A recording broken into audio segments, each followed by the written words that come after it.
From pretty much the present, this is your host, Adam Graham, bringing you a week of old-time radio detective podcasts from 2012. Because these podcasts are many years old, any offers or information included in the podcast may not be valid unless they're currently reflected on our Great Detectives of Old Time Radio website at greatdetectives.net. Here now is a week of old-time radio detective podcast.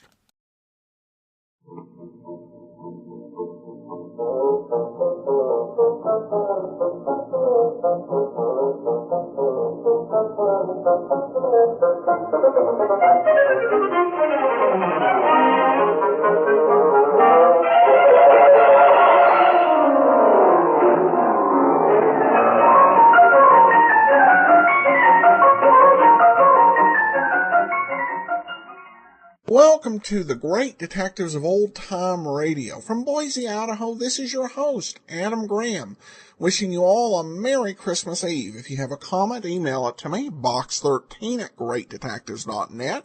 Follow us on Twitter at Radio Detectives and become one of our friends on Facebook, facebook.com/Radio Detectives. Well, today's episode is brought to you by the financial support of our listeners. Thanks so much for your support. And now we're going to bring you a new Frank Race. Paul Dubov took over the role after the first 22 episodes for the final 21. This was actually somewhat unusual for Dubov. Dubov spent most of his career playing character roles. And I was kind of struck by that because I select extras that we upload for the premium site and our app. That there were so many roles where he was playing just a background character, and I only was able to find one or two where he was actually playing a lead role. So incredible career over radio, and then moving into television. This was not an uncommon occurrence for the company that produced Frank Race for syndication. Bruce Ells did this for Broadcasters Program Syndicate, and they also did a Western series called Frontier Town. And halfway into that series, they also changed lead actors, moving from Jeff Chandler to Reed Hadley. Occasionally, they're accused of starting with one actor and downgrading to another. Not really the case. I wouldn't say Paul Dubov was a downgrade. And at the time that Frontier Town was made, Jeff Chandler was a relative newcomer, while Reed Hadley had been an active part of the Hollywood community for several years. Well, with all that said, let's go ahead and take a listen to today's adventure of Frank Race, The Adventure of the Green Doubloon. The Adventures of Frank Race, starring Paul Dubov.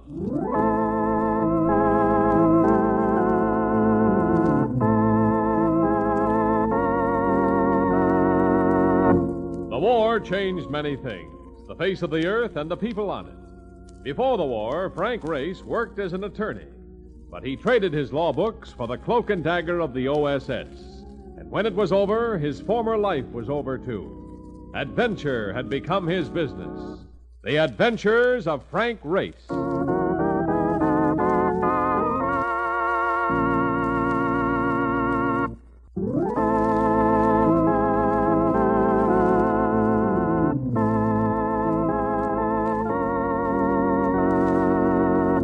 Now we join Frank Race for the adventure of the Green Doubloon.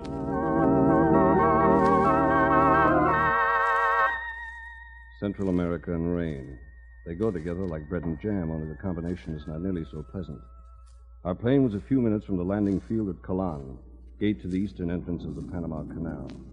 And Mark Donovan was doing a little bouncing of his own, independent of the atmospheric conditions. Oh, brother, next time I come down this part of the world, I'm taking a nice, slow cattle boat. Even if I have to share a room with a wild bull. It is a little bumpy, Mark. A little bumpy, the man says. I would like to see Gene Autry stay in his seat if it wasn't for the safety belt. We're losing altitude. You'll be on the ground in a few minutes. Yeah. I hope the weather is nicer down there than it is up here. Look, what do we have to come to this place for, anyhow? To see if we can persuade an embezzler to part with $300,000 in exchange for his freedom. 300 G's? Yes. So why didn't they just get in touch with the cops down here and have them latch onto the guy? The company figures he might give up the money if I can convince him of the error of his ways and promise that no charges will be pressed. Look, who is the guy? What makes him so sure he's down His name is David Bellamy, and he's a passenger on the SS Kermit bound for Peru. According to the timetable, the Kermit figures to be in port at Kalan, waiting to go through the locks to the Pacific. You know anything about this Bellamy cat? Yes. Used to be a radio actor and a master at dialects. Then he got in trouble and spent some time in prison. While he was there, he learned accounting. Brother, he must have learned plenty to be able to juggle 300 grand. Hey, look.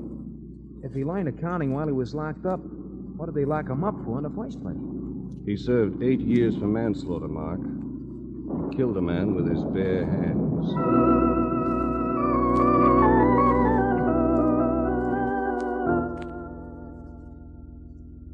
If you're a kid addicted to the making of mud pies, then Kalan in the rain will appeal to you. But if you're an adult addicted to the simple comforts of life, there are better places. However, the weather wasn't the only unpleasant feature about Kalan. There was an additional unpleasant touch, supplied by the Office of the Port Authority. I'm sorry, Mr. Race, but your friend, Mr. Bellamy, isn't aboard the Kermit. He was when she made port this morning, but he seems to have disappeared. I see. Thanks. Of course, the ship has just started through the locks. He may catch up along the way. Passengers do miss connections sometimes. It's not unusual. Yeah. Maybe he went on a bender in town and he'll turn up later. We can go on a ship and wait for him. No, he won't be turning up later. Come on, Mark.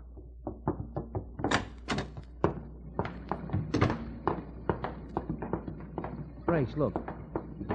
How do you know the guy won't be going back to the Kermit? Because the passage he booked to Peru is too obvious. It's a throw-off. He came this far, but now he'll try to make a connection to go someplace else. And this time, he won't leave a trail. Yeah, but you're not sure of that. No, I'm not. But I can make sure. You go aboard the Kermit. See if he shows up in the next couple of hours. If he doesn't, meet me back here at the port office. Okay. But, where are you going? I'm going to see if I can find out how a man would go about disappearing in Panama.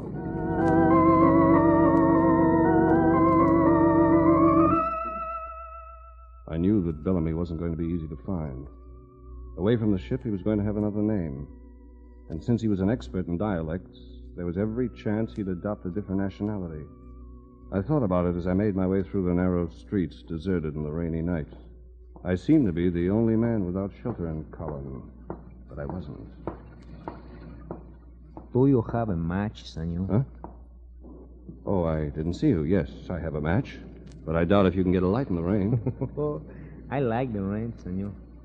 I always get what I want in the rain. People are so nice. They never refuse Diego. That isn't a cigarette in your hand. No, senor, no. That's a gun. Step into the doorway. How can I refuse?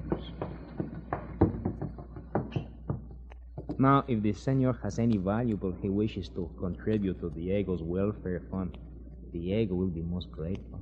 I only have a little cash, but this wristwatch is worth a sizable sum. Yes, that's going to be fine. He bent his head slightly to look at the watch, and his gun hand dipped automatically.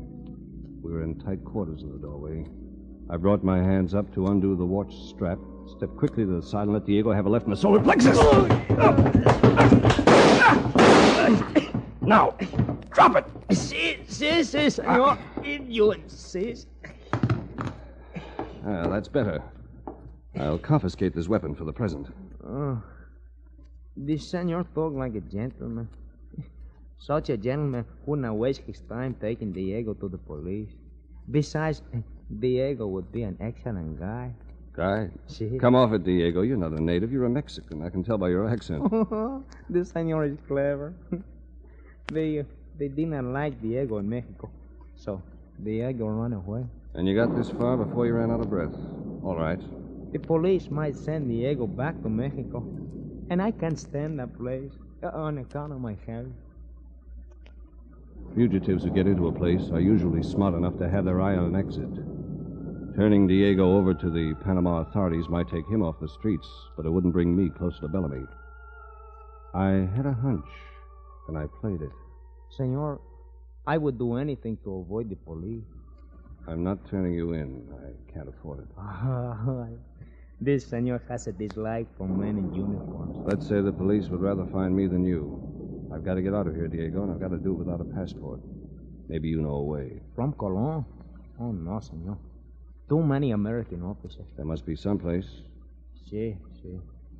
30 miles to the east, senor, is Puerto Bello. It was once the hiding place of pirates. In Puerto Bello is a cafe called the Green Doubloon. The Green Doubloon? Si. And the proprietor is Senor Kamamoto, a Japanese. He is very good at making people disappear, senor.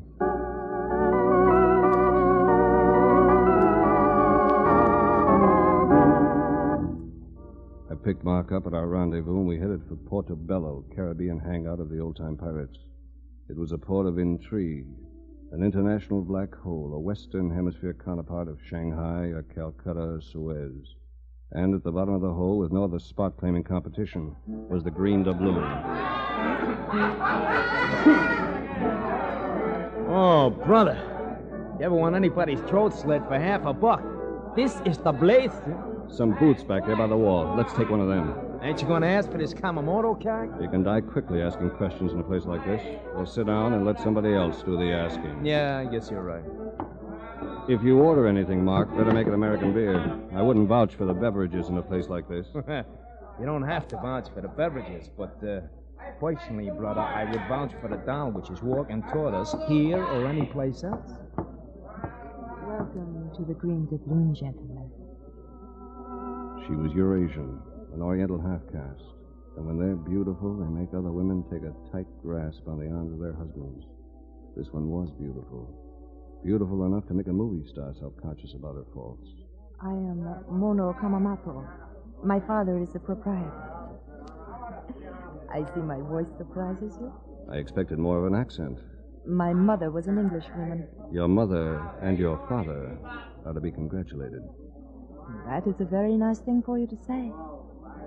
But now, I will say something to you that will not sound nice. But if you are intelligent, you will be grateful. All right, baby, what is it? Leave the Green Doubloon. Do not look back. And do not come back. We want to leave more than the Green Doubloon. We want to leave Panama quickly and quietly. Yeah, fast and with no noise, see? Then you have come in search of escape and not in pursuit of another? Yes, and I'm ready and willing to pay for my passage.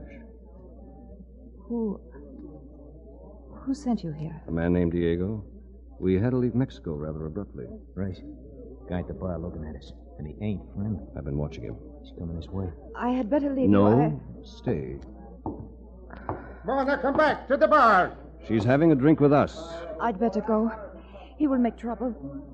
I grabbed her arm and held her in the chair. The man who had been standing at the bar moved closer. He was a Norwegian seaman. He was wearing a mate's cap. His soiled white shirt was unbuttoned, revealing a powerful hair-matted chest. He came over and placed his hands palm down on the table. Did you hear me, Mona? Please, Gunnar. I have told you before. I caught the movement of his hands as they came away from the table. The back of his hand caught Mona across the face, and I threw the table over and whoa! Get him, Race! Get him! Look out behind you! Gunnar had friends, a couple of other Norwegian sailors, and they moved into the fight. Ah, come on, drop that chair, pal. Come on, Gunnar, try again. I'll kill you. Mona, the lights. All right. Come on, Race, the back door. I streaked for the door, but somebody intercepted me. I heard the swish of a chair coming through the air and tried to duck. I didn't make it. As the sound of the Green Doubloon faded out, and so did the rain, everything faded away into black silence.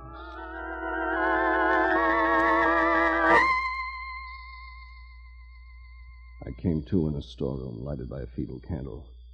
Mark was trussed up in a corner, still unconscious. Two men were seated on a couple of small barrels. One of them was a Japanese. You did considerable damage to my place of business, Mr. Race, How did you know my name? from your American driver's license. This is Mr. Harrow. Oh. Hello. Hello, Race.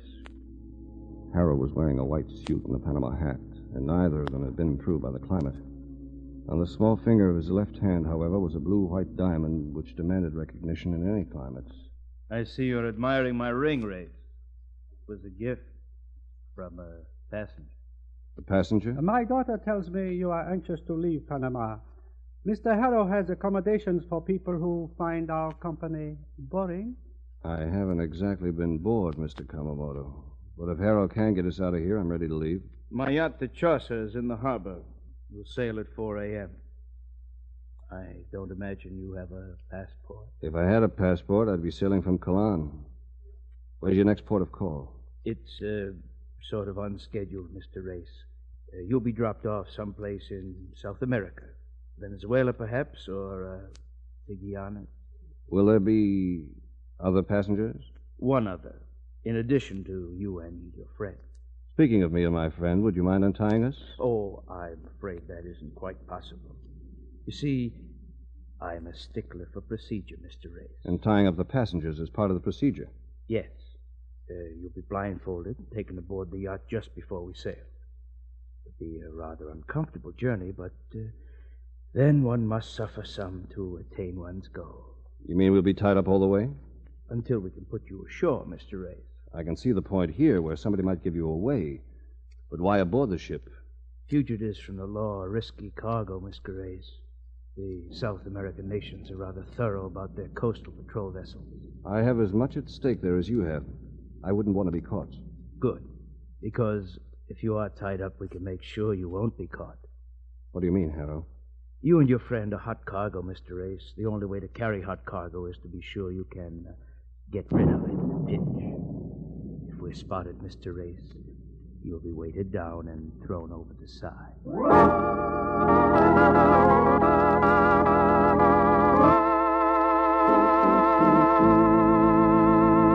We'll return to the adventures of Frank Race in just about 1 minute.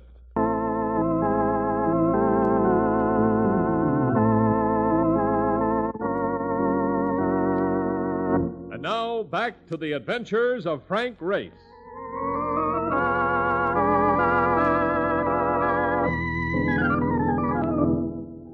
The sea voyage with weights around your ankles is no vacation at all, especially when you can't change your mind and go to the mountains instead. Even if David Bellamy and his embezzled $300,000 were on board, chances of getting the money were slim, and chances of leaving the vessel alive seemed even slimmer. It was something to think about in the darkened hold as the yacht Chaucer pitched and rolled her way into the open sea. Oh, brother. That you, Mark? Race? Yeah.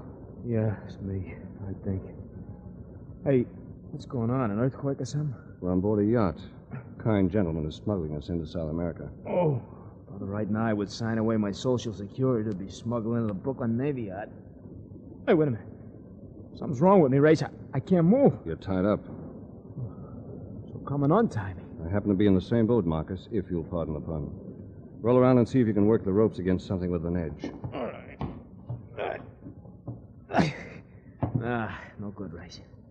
Tied to some kind of pipe. What was that? What's the matter? Something bounced off my head. It was alive. A rat, probably. The hole is full of them. Oh, God. For this, I give up driving a nice, comfortable cab with not even a mouse in it. Hey, a light up there. Somebody coming down. Keep quiet. Race, Mona, what are you doing aboard? I often sail on the Chaucer. My father owned it before Mr. Harrow. I've come to help you. You can start by cutting these ropes. Do you have a knife? No, but I can go and get one. Too risky. There's a very small penknife on the keychain in my pocket. Oh, yes. Yes, I have it. Be still now. Is there another passenger on the ship? Yes, in the captain's cabin. Traveling first class. Think it's Bellamy, Race? It better be Bellamy. How many in the crew, Mona? 4, including Gunner. Good. I want to see that boy again. Oh, Race, be careful. He wants to kill you. And this time he has a gun. All of the crew are armed. There. Now your hands are free. Now you get to work on Mark. I'll untie the leg ropes. All right. I'm going up on deck, Mark. If I can, I'll make the captain's cabin. All right. What do you want I should do when I get loose? See if you can separate one of the crew from a gun and meet me there.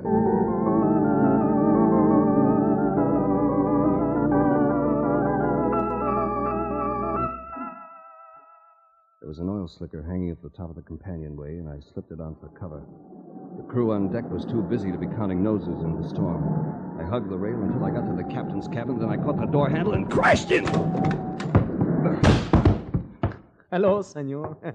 Diego. Senor is surprised that Diego has enough money for an ocean voyage. You see, after you left me, I ran into another man with no wristwatch and much money. He was loaded.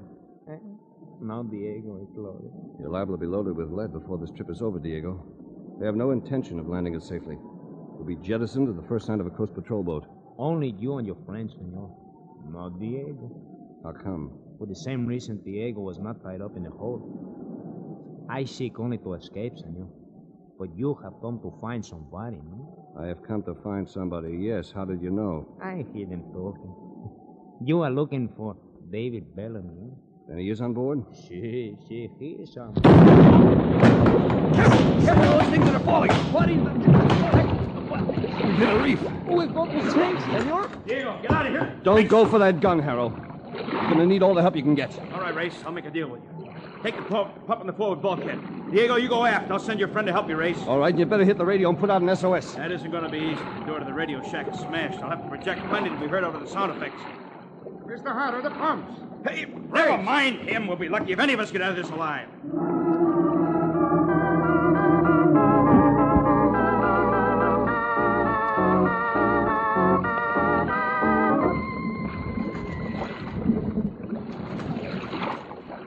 Oh, brother.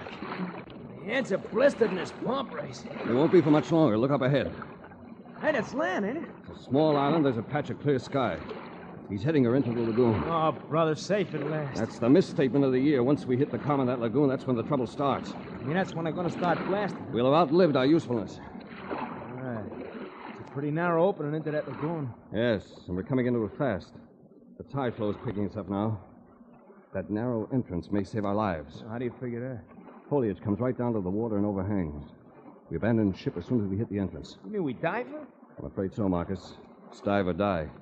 We'll have a better chance if we can get our feet on land. Oh, brother, we're really riding this tide now. Mm-hmm. This tub feels like a surfboard. All right, boy. Here it comes. Stay underwater as much as you can. The current will be rough. Good luck. Good luck, Race. All right. Dive. Let's go. Race, stop!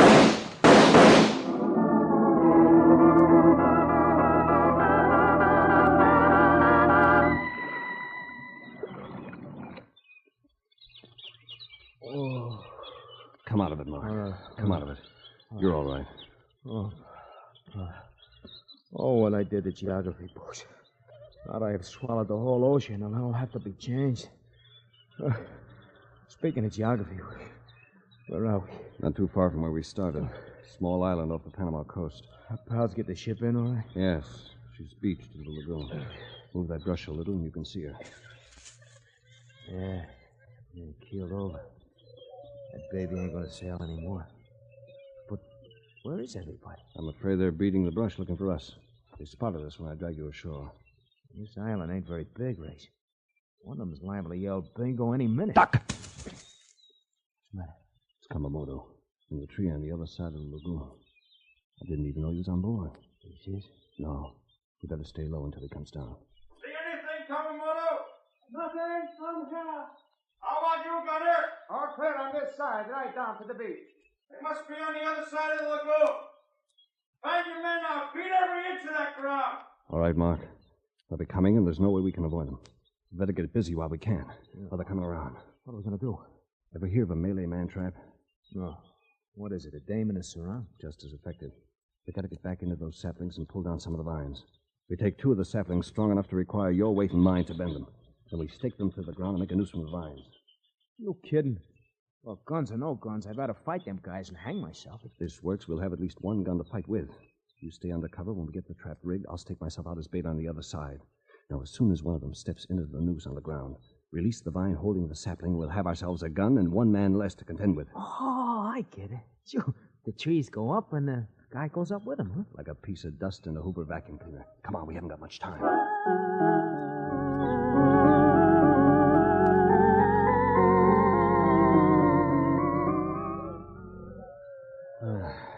That does it, Mark. You know when to release the vines? Sure. As soon as somebody steps into the noose on the ground. Right. We finish just in time. Get hidden. Let's see, what is it? One of the seamen. I'm going on ahead and draw him after me. Right. Come on, baby. I'm dying to see if this thing works. Oh, come on, stupid. You're looking the wrong way. That's right, baby. Step right into my parlor. Just a few feet more. That's the jackpot! Calm down, Mark. Huh? It worked, didn't it? Look at him up there. He's not We can cold. cut him down later. Pick up that gun. Oh, with pleasure. Now we can begin someplace and hold out. No. Now we can reverse tactics. I'm tired of being hunted. I came after Bellamy, and I'm going to get him. But which one of them is Bellamy? I'm not sure. Kamamoto, maybe. Or even Diego. Or Harrow. Yamamoto is Japanese, and Diego is a Mexican. And Bellamy is an expert dialectician. Remember, he did all right as a radio actor. That's right. That's right. And don't forget that gunner character. Bellamy once killed a guy with his bare hands, didn't he? Well, that gunner's got the biggest hands I ever saw. Harrow got that SOS through, and we were piling up on that reef. It may not be long before a patrol boat gets here. I want to have Bellamy wrapped up by then. All right. Hey, here comes a new customer. He sees us. Not up another one, Race. Nice shooting, boy. Nice shooting, Ward. Don't turn around. How do you like that? Caught flat-footed. Throw the gun behind you. Throw it. Better do it, Mark. I got them, Harrow. I'm going to let them have it right now. No, you're not, Gunner. Drop your weapon, too. Don't you tell me. I've got him. I'll kill you, too. Well, I guess that's the end of the killing race. Not while you're still holding that gun. Oh, very well, then. I'll throw it away. I couldn't stand by and see murder done, even if he was going to make it profitable. Are you sure it was the prospect of murder that changed your mind? Why, what do you mean, Race? I mean the United States Coast Guard cutter that's heading into the lagoon. What? Well, what do you know it is? Yes. Oh, brother, look at that beautiful flag. Why, I didn't even see it. Excuse me, Race. I'm going down and throw flowers at those guys. Harrow, what made you kill Gunner? I told you. I didn't want to see him shoot you down in cold blood. You said he was going to make it profitable. What did you mean by that? As you may have guessed, his real name is Bellamy. He's the man you were after. What's your real name, Harrow? I don't understand. You had Mona steer me to Diego. First, you wanted me to think that he was Bellamy. But you stopped Gunner from shooting me when you saw that cutter coming into the lagoon. Now that he's dead, you want me to think that he's Bellamy. But he is, I tell you. He was. You ever been a radio actor, Harrow? I've never even listened to the thing. No? Then why did you refer to the storm as sound effects? And why did you say you'd have to project to be heard when you send an SOS? Smart, aren't you, Ray? Smart enough to know radio language when I hear it, Bellamy. I want to make a deal with you on that money you embezzled. Tell me where it is, and there'll be no charges pressed. Can I count on that? Absolutely. Money's in the American Exchange Bank in Brazil under the name of Edward Harrow. Good. Now you won't have any prison term to serve after you're executed. Executed? You're not forgetting you just murdered Gunner, are you? Why, you know... You're not as good as you used to be with bare hands, Bellamy! Hey, Ray, what's going on here? What's going on? Mr. Bellamy just signed off after a mediocre farewell performance. Bellamy? That's Bellamy? Yes, it is. Well, Marcus, what are you looking so unhappy about? Oh, no. No, look at them clouds up there. Holy cow, Race, I'd rather be dead. It's going to rain again.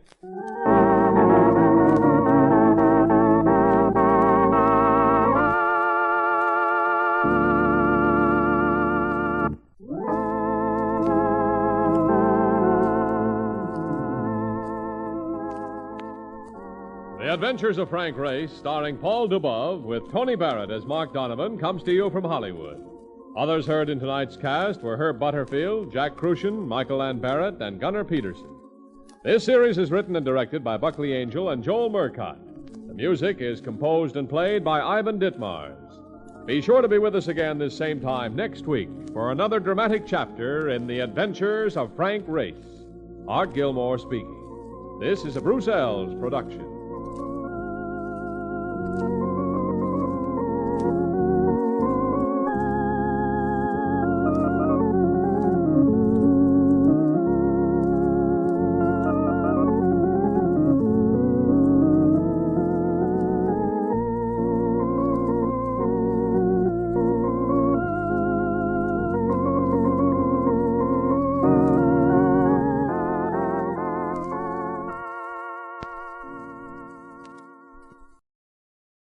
welcome back. This was a solid episode. I missed the quality of Tom Collins' voice, but Paul Dubov certainly very talented and capable of filling in.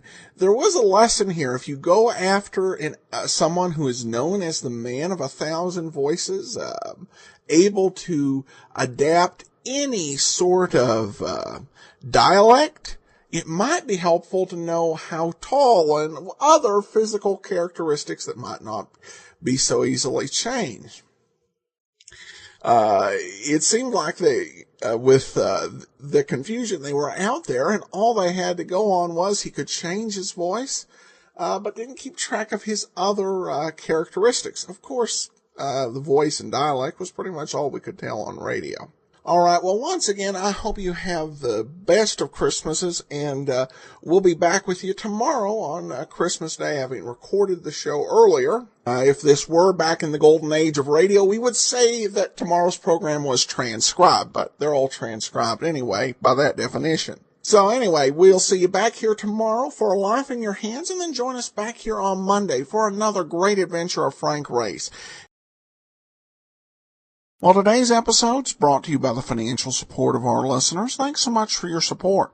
Well, now it's time for today's episode of A Life in Your Hands. This one is called The Rooming House Murder, and it comes from September 13th, 1949. Please enjoy.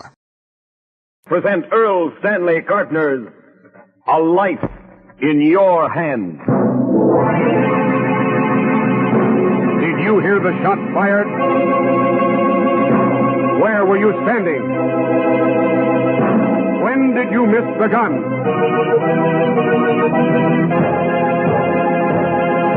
Listen while we place A Life in Your Hands.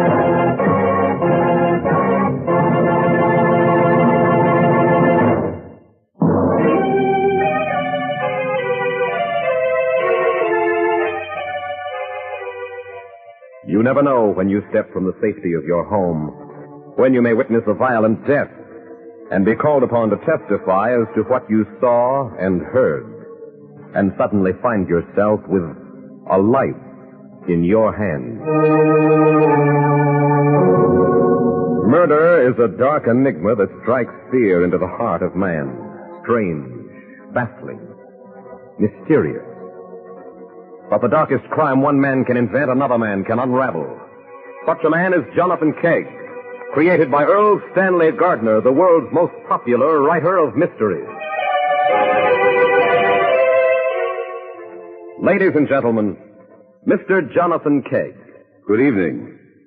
As each of us has the right to trial by jury, so each of us has the duty to bear witness truthfully when we're called upon to do so. It might happen to you tomorrow. Does that sound far-fetched? Don't be too sure. For even now, somewhere in the city, there may be a crime in the making.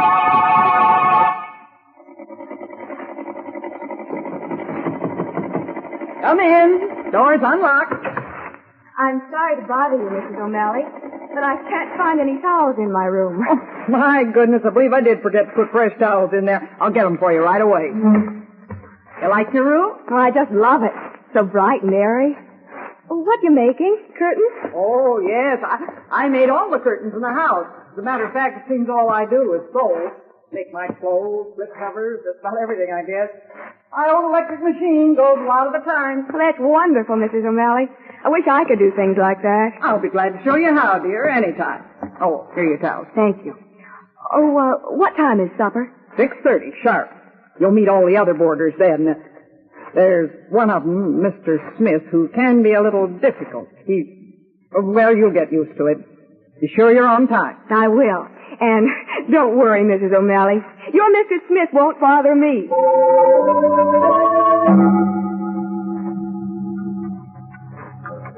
More potatoes, Mr. Cohen? Oh, no, thank you, Mrs. O'Malley. I couldn't eat another thing. Your supper, as usual, was delicious. Oh, thank you. You certainly know the way to a man's heart, Hilda.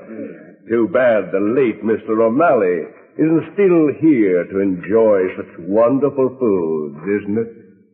Yes, it is. You care for anything else, Mr. Smith? Not a thing. Don't you think you're lucky, Miss Winthrop, to find a place to live with a cook like Hilda?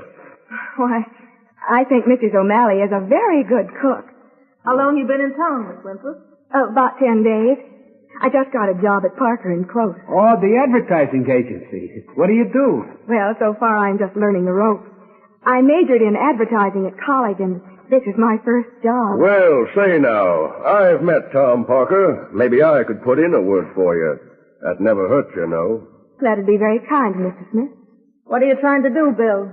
Get her fired? You haven't minded my doing you favors, Ruby, have you? Haven't I? Now, please. We don't want Miss Winthrop should get the wrong impression. She won't be getting any wrong impression by finding out that Bill Smith is a heel. Miss O'Malley, that'll do. I don't care for bickering in my dining room. And I don't care for that fat slug. Why don't you throw him out? What's he got on you? Don't take on so, Ruby. You and me good friends. Say, how's that boy of yours getting along in school?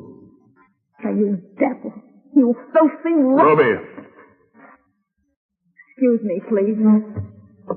I'm going to my room.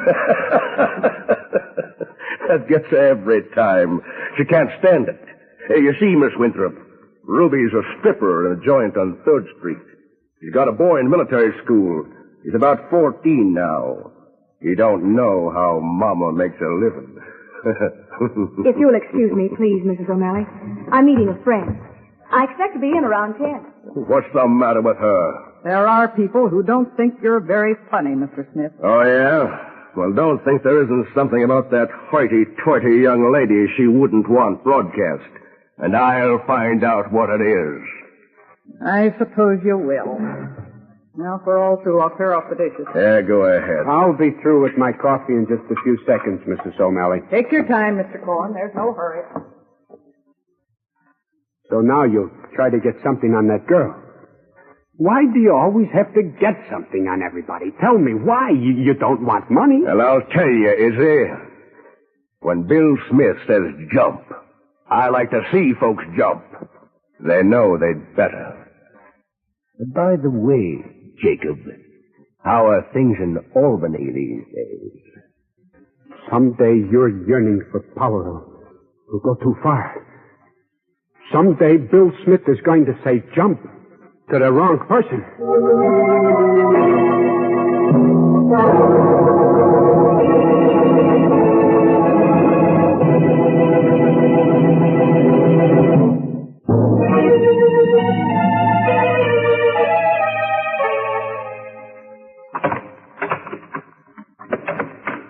Why so quiet? It's only a little after 10. I don't want to make a bad impression on my landlady the first night.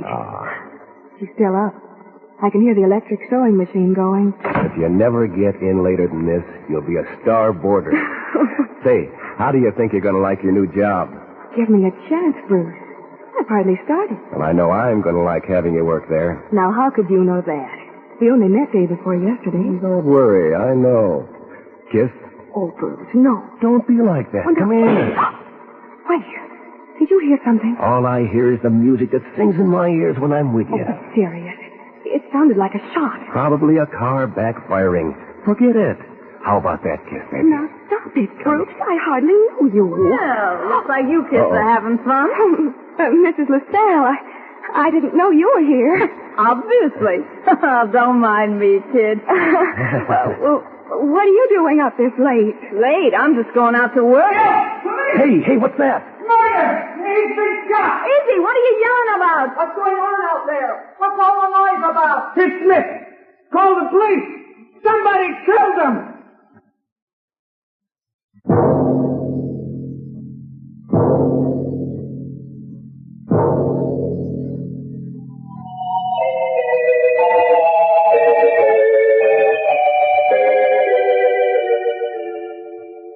Sit down, Mrs. Van Ryn. It's very kind of you to receive me, Mr. Kegg. I know how busy you are, but I simply had to talk to you. If I can be of service, I'm only too happy. My husband is Colonel James Van Ryn, the commandant of Macon Military Academy. Yes? The mother of one of our students, Bobby LaSalle, is on trial for the murder of a man named Smith. Oh, yes. That's the case the papers have called the rooming house murder. I've read about it. As far as I can tell, Mr. Kegg, Ruby LaSalle is going to be convicted of that killing, and she didn't do it. I'm sure she didn't. But how can you be sure, Mrs. Van Ryn? As I recall, the murder was committed with her gun, and she had plenty of motive. That's just it, Mr. Kegg. The motive. The district attorney says she killed this man Smith so he wouldn't tell her son she made her living as a stripper. That's right. Well, he knows now. He not only knows how his mother made the money to support him, he also thinks she may be a murderess.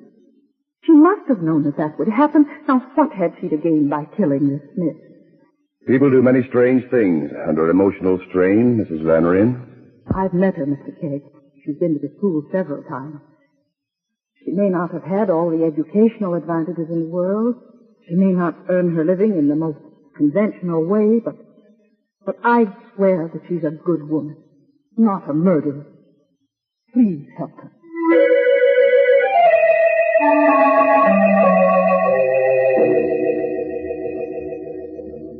Your Honor, I request the court's permission to enter the case of the State versus Ruby LaSalle as amicus curiae. Why, Mr. Kegg? Are there facts of which the court is not aware? I have been persuaded that is possible, Your Honor. What facts?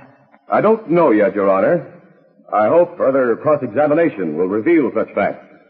I'm afraid the court cannot grant your request on that basis, Mr. Kegg. If the court please, the State has urged that Ruby LaSalle killed William Smith in order that her son would not discover how she earned her living. And to strengthen this argument, it has shown how for years Ruby has struggled and sacrificed to provide for that son. In the light of that struggle, and for the sake of that son, let us leave nothing undone to find the truth. It looks to me a little like a fishing expedition, Mr. Kegg. But in view of the many services you have rendered this court, I will permit it. Ladies and gentlemen of the jury, Mr. Kegg is very well known for his ability to learn the truth through cross-examination. As amicus curiae, he will serve neither the prosecution nor the defense. He will seek the truth, no matter whom it helps or hurts. You may proceed, Mr. Kegg. Thank you, Your Honor. I would like to recall the defendant, Ruby LaSalle. Mrs. LaSalle, it has been established that William Smith was killed with a .25 caliber automatic pistol which belonged to you. Where did you keep that gun? In the drawer of the night table by my bed. When was the last time you saw it? I'm not sure. A couple of weeks before the murder, I guess. When did you notice it was gone? I didn't. First I knew it was when the cops found it by Bill's body. Did you keep the door to your room locked when you were out? No. No, there are no locks in any of the rooms. In other words, anyone in the house could have gone into your room and taken that gun? Yeah, I suppose so. Tell me, Mrs. LaSalle, were you and Mr. Smith friendly? I hated him. Yet it has been testified that you went out with him on several occasions. Why did you do that? I never wanted to go. But Bill said he'd tell Bobby, my son, about my job at the club, if I didn't do what he said. Mrs. O'Malley, how long had you known Mr. Smith? For over 30 years. Bill and my late husband used to travel for the same company. How long ago did he come to live at your boarding house? About 12 years ago. When Mr. O'Malley died, I took the insurance money and bought the house. Mr. Smith was my first boarder. Did you ever have any trouble with him? Well, not exactly trouble. He was loud and overbearing, and several people moved out rather than put up with him, but there was never any real trouble. Where were you when the shot was fired? I was in my room sewing. Did you hear the shot? No, the sewing machine was making a good deal of noise. The first thing I heard was Mr. Cohen shouting. Thank you, Mrs. O'Malley. That will be all. I should like to recall Mr. Isidore Cohen. Mr. Cohen, take the stand. Mr. Cohen, how long had you known Mr. Smith? About 3 years since I come to live at Mrs. O'Malley's. Was Mrs. LaSalle living there at the time? No, Ruby moved in about 6 months later. Did Smith and Mrs. LaSalle seem friendly? Well, at first they did, and then after a while I noticed he was needling her about the boy. Needling? Please explain what you mean, Mr. Cohen. Oh, he'd say stuff like, wouldn't Bobby be proud if he knew Mama was a stripper? You know the kind of thing. He did it to everyone. He needled everyone? Yeah, that's right. There was something queer about Smith. He couldn't be happy till he found out something about everyone and then needled them. He drove 5 boarders out of that house in the 3 years I lived there. That's very interesting, Mr. Cohen. Tell me, what do you do for a living? I'm a bookkeeper for the John Hill Company downtown. How long have you worked there? About 3 years. I see. Mr. Cohen, what did Bill Smith have on you? What did he needle you about? Me? What? Well, nothing at all. But you've just testified that Smith needled everyone. You've lived in that house for 3 years. Surely he needled you, too. What about? Bill Smith had nothing on me. Would you mind stepping down for just a moment, Mr. Cohen? I would like to recall Mrs. LaSalle for a few questions.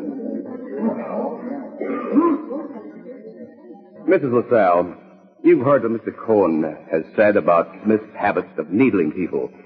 In your opinion, is that the truth? That's right.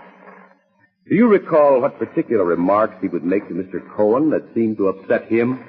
Well, when Bill would get on his, he usually made some crack about Albany. Albany? Did he ever say anything else? Oh, I don't... Yeah, sometimes he called him Jacob. That'd really drive Cohen wild. Thank you, Mrs. LaSalle. That is all. Now, Mr. Cohen, will you please return to the stand? Well, Mr. Cohen, suppose we were to investigate in Albany for someone named Jacob, who probably got into some sort of trouble about 3 years ago. That's when you came to live at Mrs. O'Malley. What do you think we'd find? What did Smith have on you? I told you, he... Oh, what's the use? You'll find out anyway.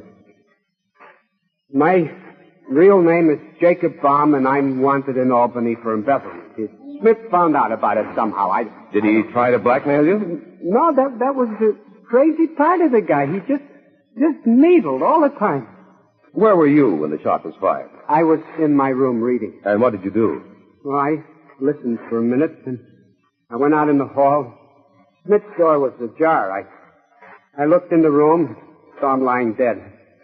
Then I yelled for help. When you listened after the shot, what did you hear? I didn't hear anything. Not anything? No, I don't think so. But then with that sewing machine going in Mrs. O'Malley's room, I probably wouldn't have heard anyone who was trying to be quiet. I see. And how long after the shot did you go out into the hall? Oh, it must have been about a minute, maybe. I wasn't sure it was a shot, and I debated a while before I went out. That's all. Your Honor, 2 facts have been brought out that indicate we need further witnesses. The court will call anyone you want, Mr. Kegg, and that person must testify.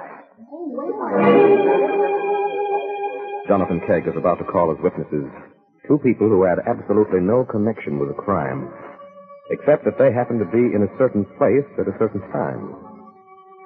If one of the next witnesses were you, could you recall what you have heard? Your responsibility would be great, for you would hold a life in your hands.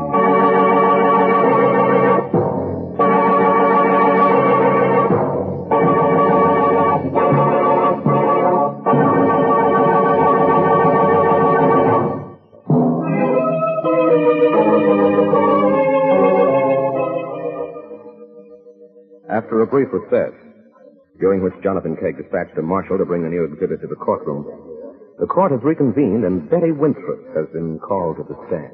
Miss Winthrop, where were you when the shot was fired? I was standing just inside the front door, talking to Bruce Foster. Did you hear the shot distinctly? Well, it was a little muffled, but I thought it came from inside the house. Then what happened? We were discussing it when Ruby LaSalle came up and spoke to us. Mrs. LaSalle was leaving the house? Yes, she said she was going to work. Tell me, Miss Winthrop, did much time elapse between the shot and when Ruby came to the front door? No, not a long time. Long enough for her to leave Smith's room and come downstairs so quietly you didn't hear her? I think it would have been possible. You see, the stairs are carpeted, and with the sewing machine going, I don't think we'd have heard her. Thank you, Miss Winthrop. That will be all for the moment. I'd like to call Mr. Bruce Foster to the stand. Mr. Foster, did you hear the shot? I didn't notice, especially, no. You were standing talking to Miss Winthrop.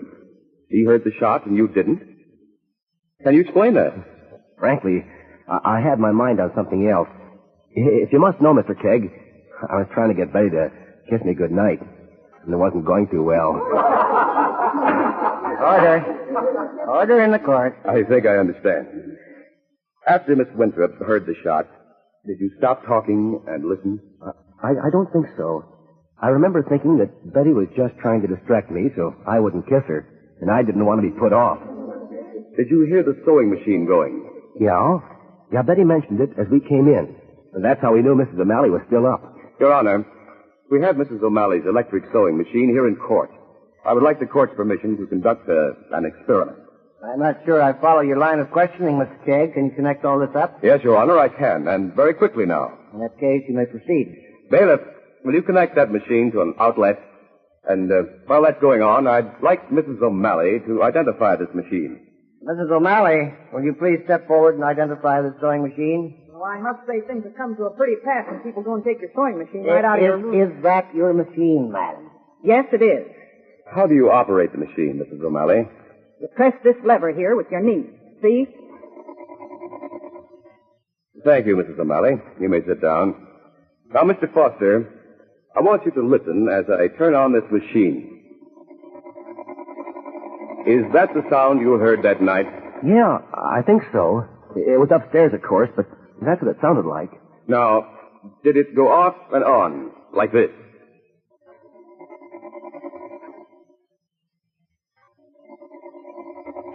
I don't know. I don't remember it sounding like that. Did it keep going, like this? That sounds more like it. And that's all, Mr. Foster. I would like Miss Winthrop back on the stand. Miss Winthrop, you heard the sewing machine just now. Is that the sound you heard that night? Yes, Mr. Kegg. Do you remember the machine going off at all? Or did it run continuously? I hadn't thought of it before, but now I recall that it never stopped once until Mr. Cohen shouted. That's all, Miss Winthrop. I'd like to recall Hilda O'Malley.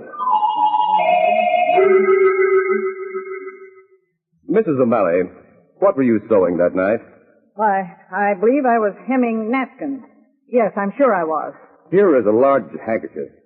Will you step over to the machine and show me how you would hem that? That's ridiculous. Besides, this already has a hem. Just do as I ask, please.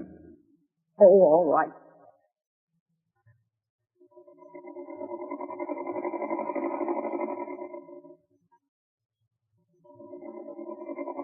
That's fine, Mrs. O'Malley. When you put in a hem, you run one edge through the machine, then stop and start another edge. Is that correct? Yes, I guess so. What sort of hem were you putting in a napkin that kept that machine going continuously for 5 minutes? It didn't go for 5 minutes. They're lying. We know Bill Smith had to have a club over everyone he knew. What did he have on you? He didn't have anything on me. How much rent did he pay? I don't remember. You don't remember because Bill Smith didn't pay any rent. He had a tremendous hold over you, Hilda O'Malley. So you tied that knee press back so the sewing machine would run and went into his room and shot him with the gun you stole from Ruby LaSalle. What did he have on you? It isn't true. It's a plot. I'm so confused. How did the late Mr. O'Malley die, Hilda? You're a devil. You know everything. All right. I killed Bill Smith. He deserves it. My husband was drunk one night, and by mistake he took a dose of arsenic we used around the garden. Bill was there at the time. He advised me not to say anything so there'd be no complications with the insurance. When the doctor finally got there, he thought it was a natural death. And Bill sponged off me, threatening to have the body exhumed. I'm glad I killed him. Order! Order! Order in the court.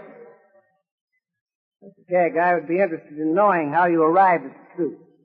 3 people could have killed Smith, Your Honor. We knew the motives of Mrs. LaSalle and Mr. Cohen. Neither seemed strong enough to lead to murder. I didn't know if Hilda O'Malley had a motive, but I felt she must have had one. I'm not sure I follow you. Bill Smith made a point, almost a fetish, of knowing something about everyone with whom he was associated. Something they wanted to hide. It was almost a mathematical certainty that he knew something of that kind about Hilda. I see. Now, look at the timing. Smith came to live at Hilda's boarding house right after her husband died. It seemed possible that Hilda's guilty secret was connected with the death of her husband. If so, and Smith knew of it, it would give her a powerful reason to kill. But the sewing machine, Mr. Kegg, that seemed to give her a perfect alibi. Why was everyone in the house conscious of the sewing machine that night, Your Honor? They'd heard it so often, it must have been the most normal sound in the world to them. And yet, they were all strangely aware of it that one night. There had to be something abnormal about the way it ran. Once I knew that, then Hilda's alibi evaporated. Mr. Kegg, you've again proved the accuracy of your fine reputation. I should like to extend to you the court's sincere thanks and congratulations. Thank you, Your Honor.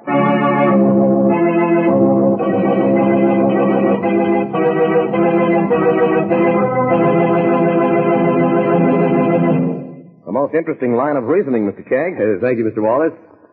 I'd like to call our listeners' attention to a most interesting event to be heard during this half hour next week. That is, the return to the air of my good friend Art Linkletter as the star of that popular program, People Are Funny. It's been a pleasure to be with you these past weeks, and I sincerely urge you to listen every Tuesday night at the same time for lots of fun and laughs. People Are Funny. Thank you. Good night. Good night, Mr. Kegg. And friends, join again with your old friend Art Linkletter for the rollicking fun to be heard on People Are Funny every Tuesday at the same time.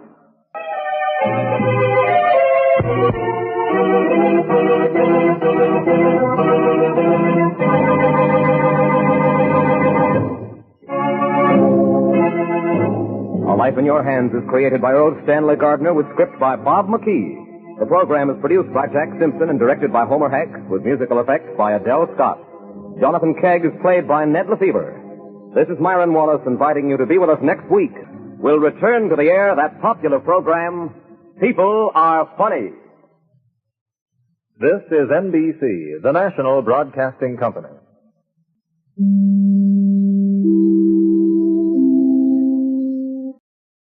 Welcome back. Well, a great case and an audio clue, which I think is wonderful for radio.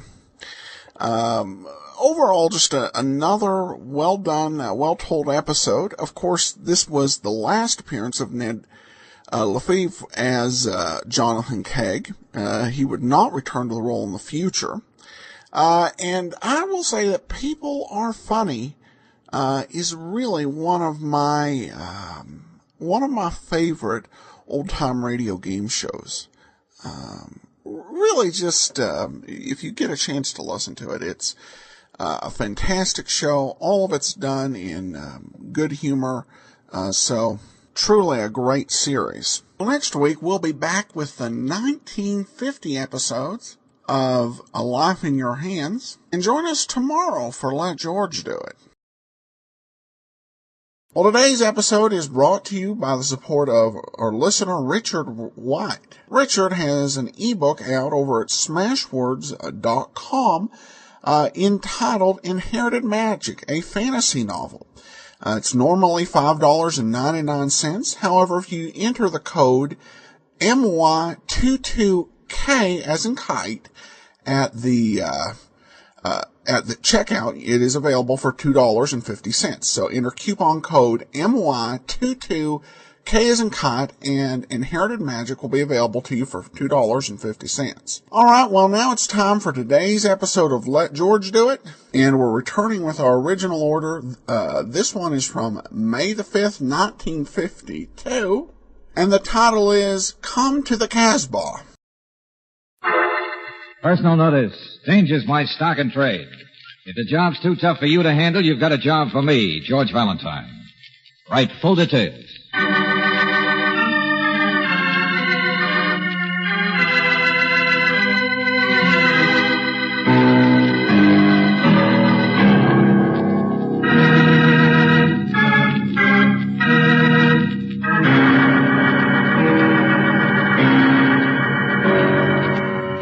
Standard Oil Company of California invites you to Let George Do It.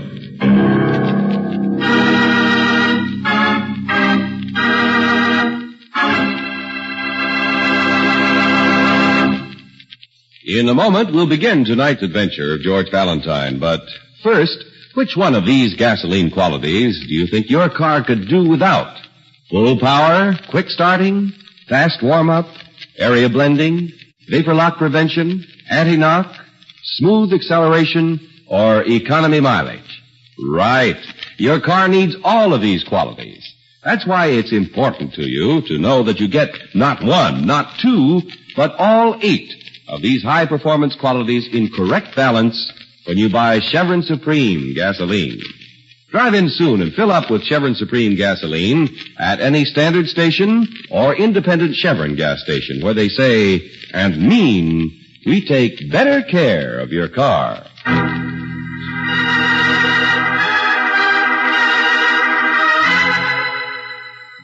And now, tonight's story, Come to the Casbah, a transcribed adventure of George Valentine.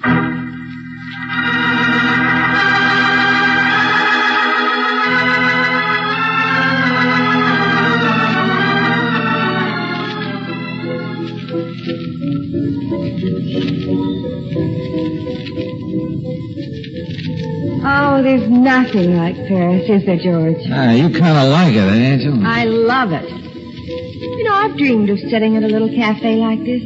Just like they do in the movies. Yeah. Well, it's too bad we have to go home tomorrow. Back to the old routine. Oh, it's so peaceful here that I never... Hey! Oh, look out now, Clumsy. Pardon, monsieur. Mille pardons. Well, if you'd look where you were going, Buster. Oh, now, don't make a scene, George. The man said he was sorry. Sorry, I hope so, spilling our drinks Wait like a that. minute. He dropped something on the table. Oh, careful. It's a card with something written on it.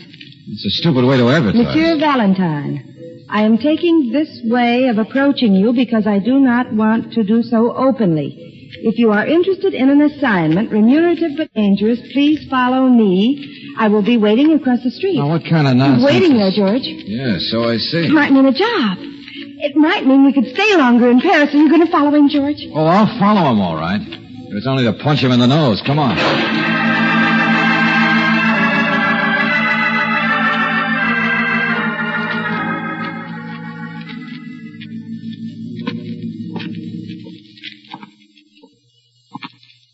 You came into this building, all right. We went down this hall. Yeah, but which office? Monsieur Valentine. Monsieur Valentine, this way. Hey, wait a minute, Angel. Better let me look into this. If you think I'm going to let you go in there alone... Now, look, will you please? Monsieur Valentine, Miss Brooks, I am sorry that I had to reach you this way. Please, quickly. Kind of a strange way to try to engage a man's services, if that's your idea. Again, my apologies. Sit down, won't you? Okay. I have made inquiries about you, Monsieur Valentine, and you, Miss Brooks, and I think you are just the people I am looking for. Well, that all depends.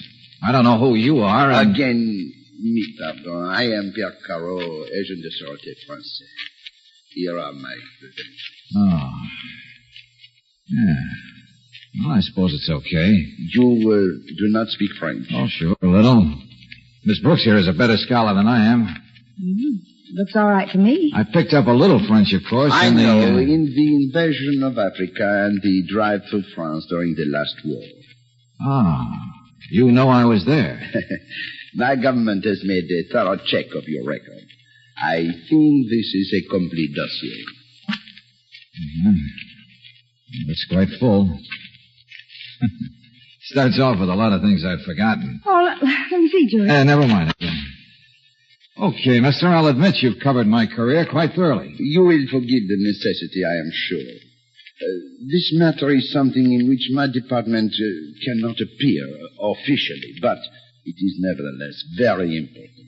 Perhaps it's something I wouldn't care about. Perhaps it's something I couldn't do. Oh, no, monsieur. All you have to do is to meet a man and get a small package of papers from him and return them to me. It sounds simple, but I suppose there's a catch in it somewhere. Carlton, I do not understand the catch, as you say, but it may not be as easy as you think. One reason we have chosen you is your familiarity with Algiers. Your record shows that you were there. Algiers? Did you say Algiers? Oui, Miss Brooks. You mean the Casbah? Yes, that is right. You know the Casbah, of course, Mr. Valentine. Well, as a matter of fact, it was off bounds for us when I was stationed there. Oh, I'm so sorry. Perhaps... Oh, that doesn't mean I didn't get there. Anyone in Algiers who didn't see the Casbah. Ah, that is better. Well, am I supposed to go there to pick up this package? Yes, monsieur. You will go to a place, which I will tell you of later. You will pick up this package and return it to me. And that's all? Not quite all. Now, the man you will meet there will have to be sure that you are the one he expects. Well, I suppose I'll have the proper identification. That is where the difficulty lies. You will not identify yourself as George Valentine, but as Frank Benham, an English scientist. Oh, now, wait a minute, please. I'm afraid that's not too easy. I don't know a molecule for a nucleus. Maybe we'd better call the whole thing off. Or at least tell me what's back of all this. Why can't this fellow Benham go himself? Benham cannot go, Monsieur Valentine, because it is impossible. Hey, do you get this, Brookson? Looks to me as Mr. Carell were trying to get hold of something under false pretense. Precisely, Miss Brooks. But after all, my country is friendly with England, and I can't will explain a little more in detail. A man named Fedak took certain plans from the briefcase we were supposed to deliver to the American embassy. So far, we have not reported the theft. But we have located Fedak in Algiers. Oh, I see. You want to get those plans back? Exactly. Benham planned to meet Fedak in Algiers, receive the plans, and then take them somewhere behind the Iron Curtain. Benham? An Englishman? I regret, Miss Brooks, that there are a number of English scientists, just as there are French, American scientists who believe, sincerely perhaps, that the best way to keep the world from war is to secure every plan of secret weapons for the Eastern country. Yeah, so I've heard. As I said, my country cannot act officially, nor can I. But if you can secure these plans so that I may return them to the American embassy, it will save us needless explanation and much embarrassment. You understand? Yeah, sure, I think so. Then you will take the assignment. Come with me to the Casbah show. Oh, no, Angel. You stay right here. George! Au contraire, Monsieur Valentine. Professor Benham was traveling with his assistant, a Miss Moncrief. Well, now, where did you find Alyssa? Monsieur, we have our methods. But suppose Professor Benham and Miss Moncrief got there first. That would be impossible, Miss Brooks. The professor is dead and Miss Moncrief is in jail. I get it. Well, you're very thorough. We of the Charité have to be. And suppose this Fedak doesn't admit I'm the professor. We will. I have Benham's identity card, and of course, Fedak will ask you certain questions. And I hope you'll give me the answers. No. Now, about your plans. You will take the plane from Le Bourget.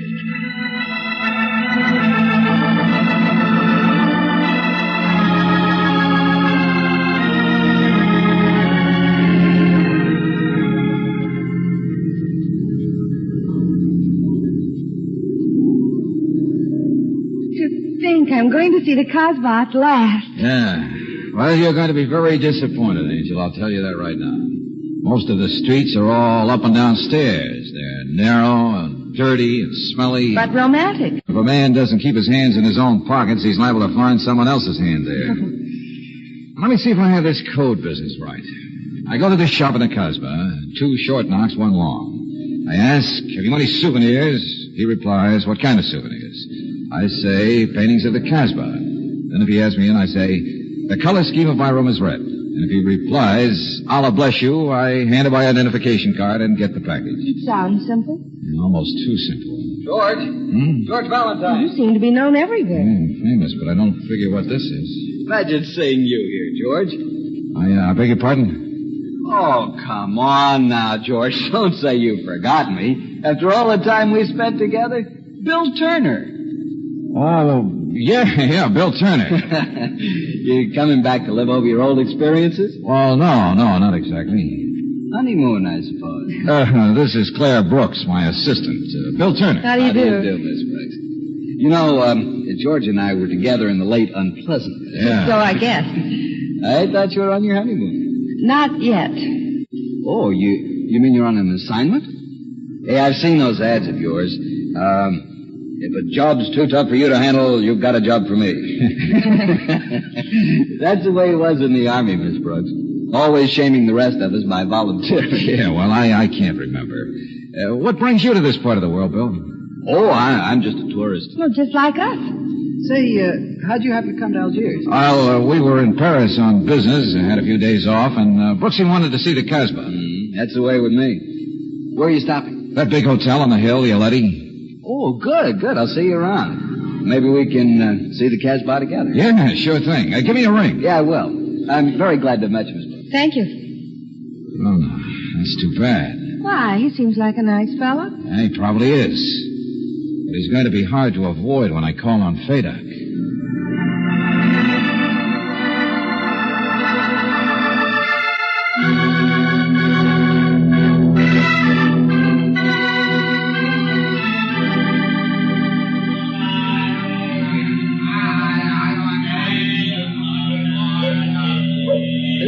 Phew.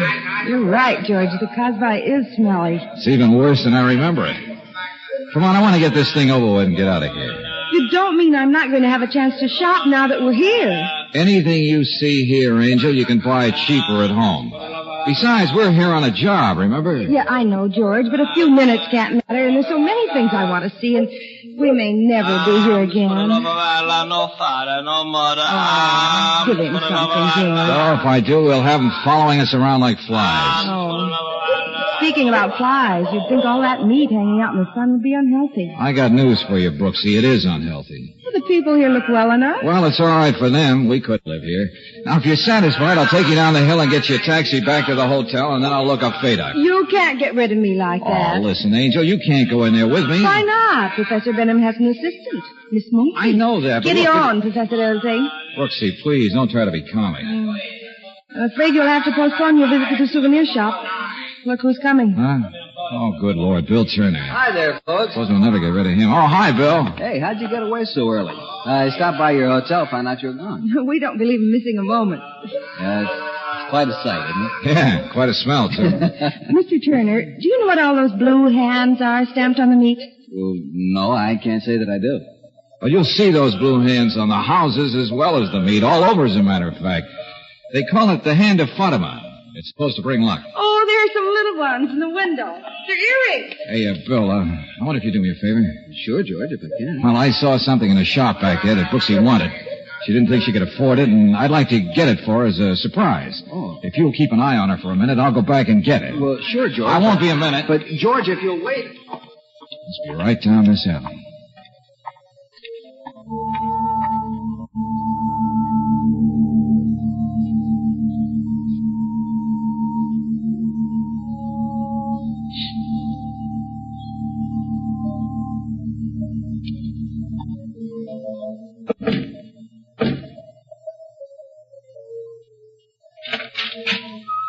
Yes? Oh, good morning. Have you any souvenirs? What kind of souvenirs? Oh, paintings of the Casbah? Come in, monsieur. All right, thank you. The color scheme of my room is red. Allah bless you. I will see. They don't have to be very large. Professor Benham? Yes, that's right. You're Fadak? Yes, comrade. Here's my card. Ah, thank you. You had a hard time getting here? No, quite simple. Miss Moncrief and I had a very pleasant trip. She's waiting for me at the hotel. I will get you what you want. Were you followed? Who'd follow me? I took an assumed name. I assure you, the arm of the French Sûreté is long. Here you are. Thanks. You know where you are to take it. Naturally. But the address, please. Oh, frankly, comrade, I wasn't supposed to tell you. Oh, no, I'll take this package. Huh? Just throw it here and keep your hands Bill. up. Throw it down, I say. Oh, no, American, you won't get it. Wait a minute. Hey, Bill, stop him. He's getting away. Just stay where you are, George. I wouldn't want to shoot you. But I will if you move.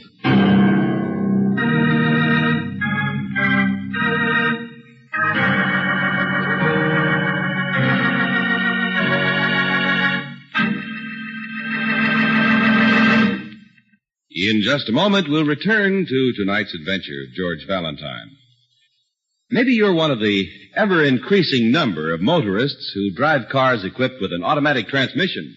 If so, you know that it makes driving easier, smoother, practically effortless because you don't have to shift.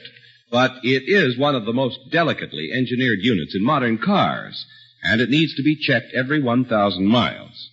This frequent inspection is necessary for your protection. Loss of fluid, vapor condensation, and metal particles in the automatic transmission can greatly impair its performance and possibly ruin the unit. So it's important that the automatic transmission be drained and refilled at regular intervals. That's where our car savers come in. The men at standard stations and independent Chevron gas stations are specially trained to give expert service to automatic transmission units. What's more, they have the fluids that meet factory specifications for your make and model unit. This is a car saver service you can purchase with your Chevron National Credit Card. So take advantage of the convenience of your nearby car savers.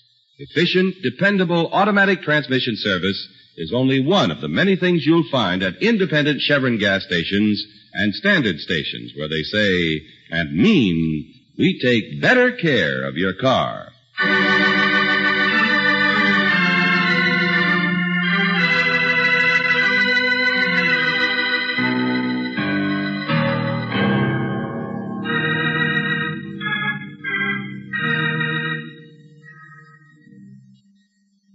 An official of the French Sûreté police sends you to Algiers on a diplomatic mission to pick up a package that has been stolen from a diplomatic briefcase. You are to pose as an Englishman, Professor Benham, and get in touch with a man named Fadak. You meet Fadak in a hole in the wall in the famous Casbah, and you almost get your hands on the package when Bill Turner, whom you met in the army, appears and demands the package. Fadak escapes. If your name is George Valentine, you wonder which side Bill is on when he says... So you're pretending to be Professor Benham? No comment. I might have guessed. You and Miss Brooks answered the description, but I never thought that Listen, Bill, what's your interest in this thing? If I had any authority over here, I'd have you in jail so fast... I never thought you'd turn against your country, not after your record. Oh, what in blue blazes are you talking about, turning against my country? You were trying to get those papers that were stolen from the French embassy, weren't you? Well, so were you. You came here posing as Professor Benham. I heard you outside the door. I knew someone was going to show up, but I didn't think it would be you. I don't know what to say. You of all people. Will you please stop acting like a fool? If I'd known you needed money, I'd have been glad to lend you some. It was money, wasn't it? Well, yes, I took the job for money, sure, of course, but what's your excuse? Here. Take a look at this. Huh? Oh, yeah. OSS. Well, that explains things. I hate to do this, George, but I've got to turn you over to the authorities. Well, before you do, let me ask you something. Do you happen to know a man named Carroll? Says he's in the French Sûreté? Yeah, that's right. He's the man who sent me.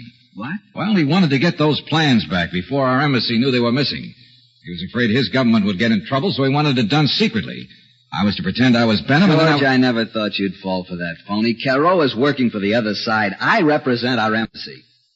Our embassy knows the plans are missing? Naturally. My job is to get them back. And now, thanks to your eagerness, the stuff is gone. We'll get it back. We'll work together. I should have known you were okay. How do you suggest we go about it? The authorities know about this fellow Fadak. He'll be picked up if he shows his nose in Algiers. He can hide indefinitely in the Casbah. But meanwhile, he may be handing the plans to someone else to take on to Egypt. Yeah, I guess you're right. We'll have to search Casbah from top to bottom. But that's needle in the haystack stuff. Got any better idea? Hey, look, Fadak thinks I'm Benham. If I could let him think I'd gotten rid of you, I might try to contact him again. How? Oh, drop a hint here and there, leave word at his shop. Maybe. You and I can stage a fake fight. I'll get away, get hold of Brooksy. Hey, Brooksy. What did you do with Brooksy? I left her out there looking at those little blue hands. What did you call them? The hands of Fatima. Yeah. I wanted to see where you were going in such a hurry. You mean she's out there in the Casbah alone? She'll be safe. Maybe she will and maybe she won't. I'm going to look for her.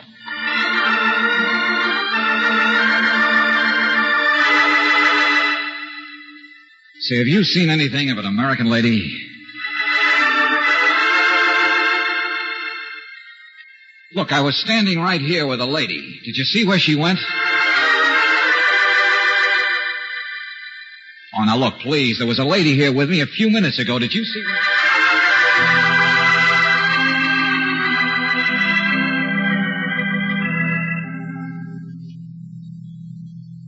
No, no sign of her, Bill. Maybe she went back to the hotel. No, I called her. She hadn't come in. Meanwhile, those plans... I don't think Fadak could give them to anyone who hasn't the identification card. Maybe we'll learn something if we stage that fake fight right now. Hey, what are you trying? I haven't time. Play rough. Sorry, I have places to go. See you later.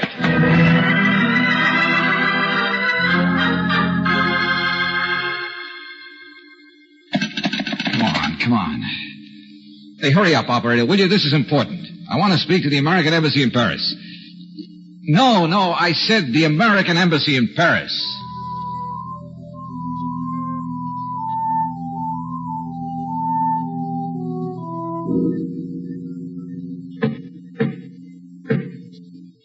Just a minute.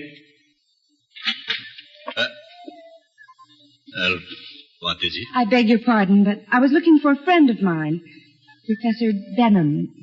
He was coming to this shop. Have you seen him? Don't understand. Professor Benham is the name. I'm his assistant, Miss Moncrief. I'm looking for souvenirs. What kind of souvenirs? Well, paintings of the Casbah. Come in. Thank you. I want them for my room at home. The color scheme is red. Allah bless you. Well? You have your identification. The professor has the card. I'm sorry, young lady. I can't do any business with you unless you show me your card. But I'm Miss Moncrief, the professor's assistant. The professor was arrested. Now, you better get out of here. Arrested by whom? I don't know. Well, if he's been arrested, I'll have to carry on for him. Give me the package. How can I know you are Miss Moncrief? Oh, wait. That may be the professor. Hey, Doc. That man who came to see you, he and the other man had a fight. The man who came to see you ran away. Thank you, Hassan. Bless Allah. I will keep watch. Well, that means the professor escaped. We will wait for him.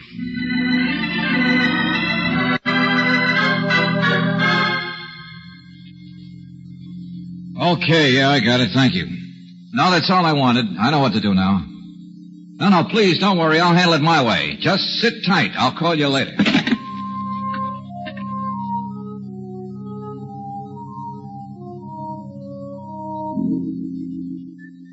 George, where have you been? Looking for Brooksy. Have you seen her? No, I haven't. I thought from this high point in the Casbah here, I might be able to pick her out. Say, look, I've been thinking. Might be a good idea if I went and saw this fellow Fadak. Give me your identification card. I'll try my luck. Give you what? Your identification card. Yeah, that's what I thought you said. Nothing doing. Now, look, I don't want to have to take it from you. You and who else? I don't want to get rough, George. Wait. Now, wait a minute, Bill. I owe you one for that sock you gave. Look out, Bill. This railing isn't very strong. If it breaks, we'll fall on someone's rope. Will you give me that? I know I won't. Look out, you. Now, will you? I told you, that skylight.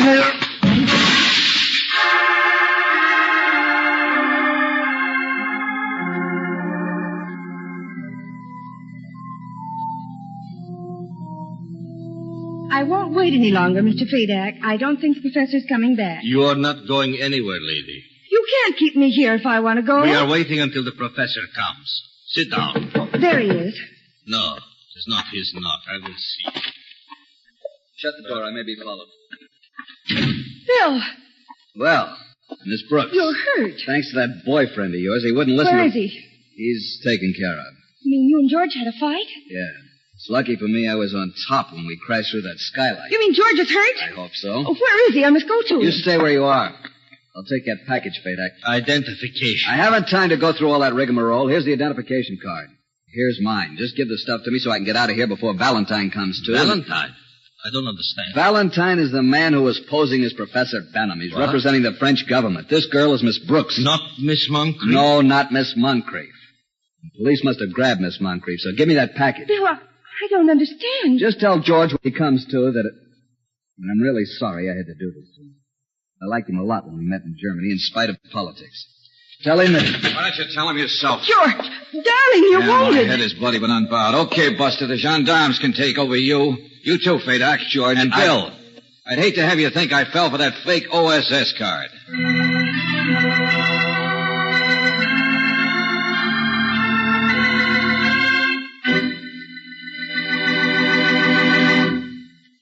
Many automobile manufacturers now recommend a heavy-duty motor oil for top protection under all driving conditions.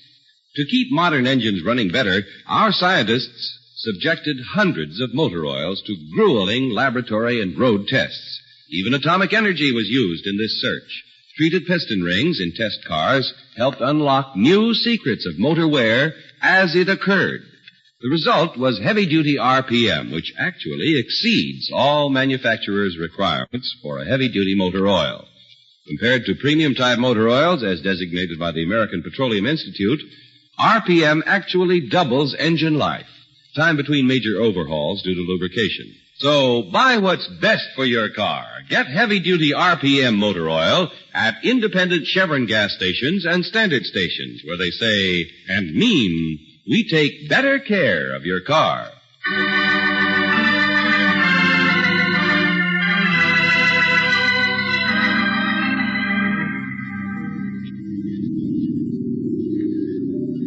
You're sure you feel all right, George? Oh, sure, I'm fine. Now that I have those plans back. I'll be mighty happy when you're able to turn them over to Monsieur Carreau. Yeah, so will I. Imagine Bill Turner trying to tell me Carreau was a phony. You know, I can't understand Bill Turner, a good-looking young American. Well, it's like Carreau said. There are even some Americans who prefer to play ball with the other side. I remember now, Bill was very friendly when we met Uncle Joe's boys in Germany. Fraternizing, they called it. When did you start to suspect him? Well, when he didn't know about the hand of Fatima. I remembered him from Germany, but not from Algiers. First, I thought perhaps he'd been in Algiers with another outfit. When he didn't know anything about the hand of Fatima, I was sure he'd never been to the Casbah. That's one of the first things everyone asks about.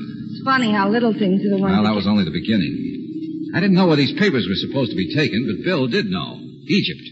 When he tried to tell me Carroll was a phony, I checked with the American Embassy by phone. I'm glad when you fell through that skylight that you landed on something soft. Yeah, it was someone's bed. And it's too bad the lady wasn't still there for me to thank her. But when I go back to the Casbah, I'll look her up. We won't be going back. Huh? No more, come with me to the Casbah? Well, perhaps I'd consider it on a honeymoon. That was one good idea Bill had. My head aches. I think I'll take a nap. Oh, George.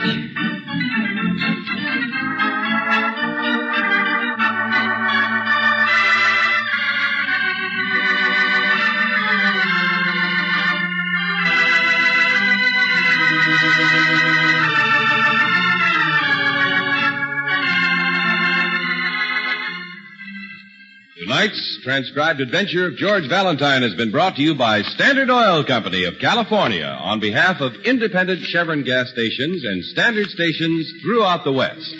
Robert Daly is starred as George with Virginia Gregg as Brooksy. Let George Do It was written by Davis Kent and directed by Kenneth Webb. Ted DeCorsia was heard as Carreau, Harry Bartell as Bill Turner, and Larry Dobkin as Fadak. The music was composed and presented by Eddie Dunstetter. Your announcer, John Heaston.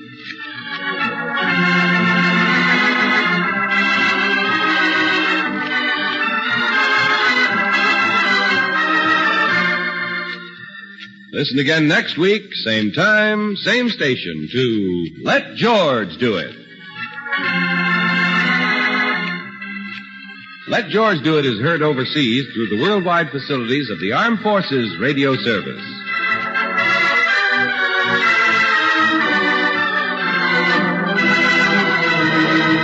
This is the Mutual Don Lee Broadcasting System.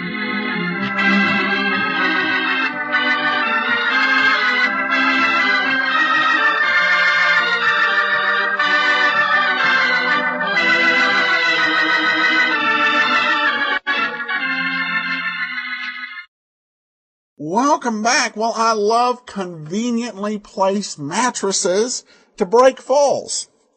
Truly a old standby for getting heroes out of situations that they would normally end up dead in. It is kind of an interesting casting choice to have Harry Bartell play a communist spy. I don't know if anyone else had made that somewhat interesting casting decision previously or later. I've not heard all the episodes of I Was a Communist for the FBI, so it's possible they had all sorts of actors playing communist agents on there. Well, we do have one listener comment before we go. This is actually an iTunes review from Phil Day, who says Adam has a revolving group of old-time shows. I love some, skip some, but really appreciate the effort Adam puts in. Well, thanks so much, Phil. And I hope you enjoy some of the shows we're going to be adding in the coming months. We've got a lot coming up every day of the week, so I encourage everyone to keep on listening. We'll be back tomorrow with Sherlock Holmes, and then join us again on Wednesday when we let George do it. Well, today's episode is brought to you by the financial support of our listeners. Thanks so much for all your support. Well, we're going to play a very interesting series of programs. This one noted for being a multiple-part episode of Sherlock Holmes. We skipped over a couple of episodes to make sure that we would be able to play the Blue Carbuncle when we did. This particular episode comes from March 21st of 1949, and the title is The Elusive Agent.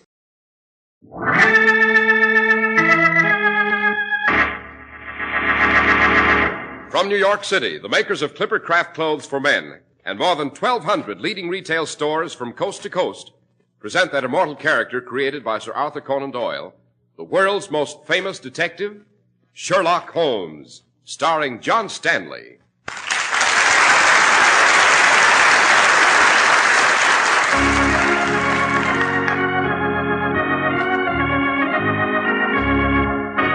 This week's story, The Adventure of the Elusive Agent.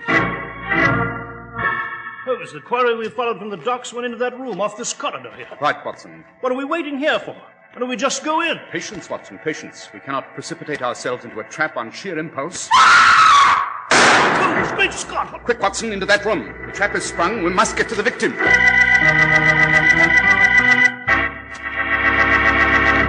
We're at the door of Dr. John Watson's study, and we're about to hear another of his adventures with the fabulous Sherlock Holmes. Well, good evening, Mr. Harris. Good evening, Dr. Watson. You have a memoir for us tonight, I hope? I have indeed, Mr. Harris.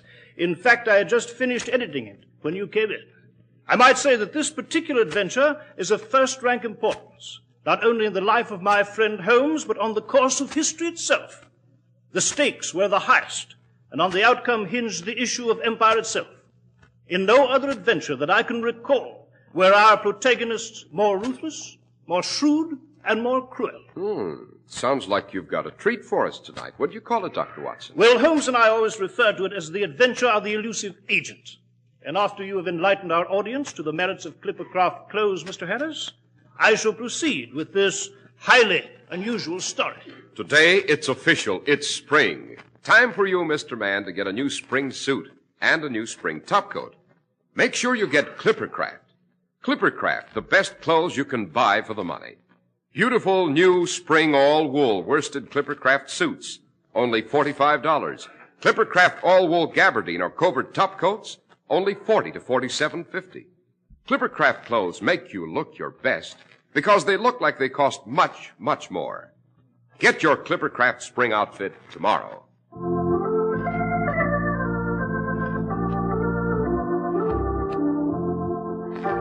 Now, Dr. Watson, what about the adventure of the elusive agent? Well, Mr. Harris, it began in 1913. This was a year when Holmes's brother, now Sir Mycroft Holmes, had publicly achieved the post of Minister at Large at Whitehall, but secretly conducted the affairs of British intelligence. 1913, I might add, was a year of international tension, notably between Britain and Germany, which a year later culminated in the First World War. It was behind the shadowy scenes of espionage that this adventure first began. And specifically, it began one dark night on the Berlin Express, plunging northward from Budapest toward the German capital. There was a knock on a compartment door. Yeah, who is it? Who's there? Trade Inspector Herr Malone. What is it? What do you want? I have a telegram for you, Herr Meine. Oh, one moment. I don't... Donnerwetter! You are not... Don't make a sound, Malone. Get back in that compartment of yours. Get back, I said, or I'll blow your head off. Now, that's better, my friend. Much better. So, you're an Englishman. What do you want? The plans, mein Herr. Plans? I do not know what you're talking about. Don't you, Herr Malone? Then listen. Last night in Budapest, you knifed an Englishman in the back. The Took a waterproof packet of papers from him. You're on your way to deliver them to the Wilhelmstrasse in Berlin now. Hand them over. Be quick about it. You'll never get those plans, you swine. Sorry, Herr Miller, but I must have them now. No. Yes, I must have them. Yes, Herr Miller.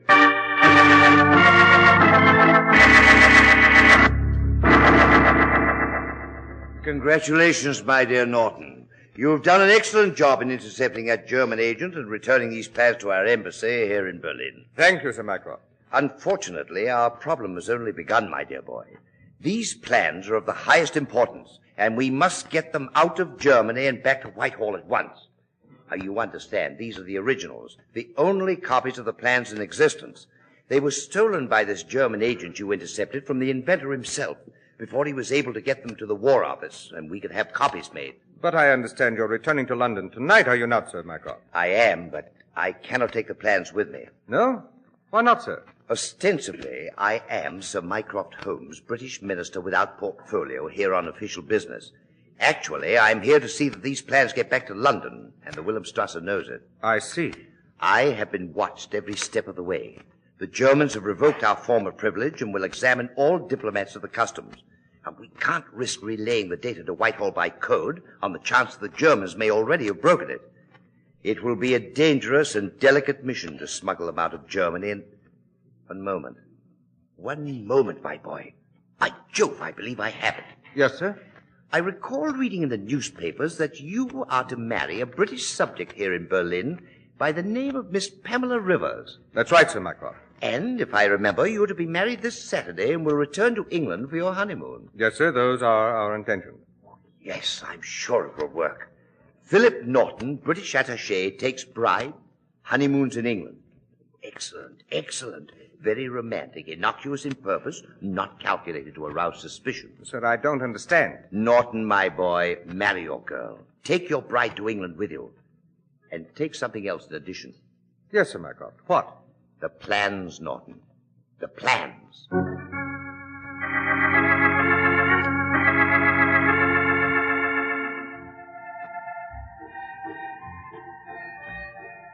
Darling, darling Philip. Oh, it all seems like a wonderful dream. Does it, Pam? Yes, Philip, yes. I'm glad we didn't dance that last dance. I'm glad we came up on deck here together, just the two of us alone. I think I'll always remember this moment, Philip. This moment of our honeymoon. I'll always remember what the music was playing and how the moon shone up there on the sky and the lights of England of home shining over there on the shore. So will I, Pam. So will I. Philip. Yes, darling. Put your arms around me. Hold me close. Pam. Closer, darling, closer. That's it. Oh, darling, darling Philip, kiss me. Now, tell me that you love me. I love you, Pam. I love you, I love you. Do you really, darling? Pam, what? Surprise, darling? Pam, you've got a knife. You just... Yes, you English swine, and you're going to feel the blade again. Now, my dear departed bridegroom, the plans. Ah, yes, here in your coat pocket, as I thought. Now, if I can roll you overboard through the opening in this rail. There, over you go. Goodbye, my romantic darling. And thanks for the wedding present.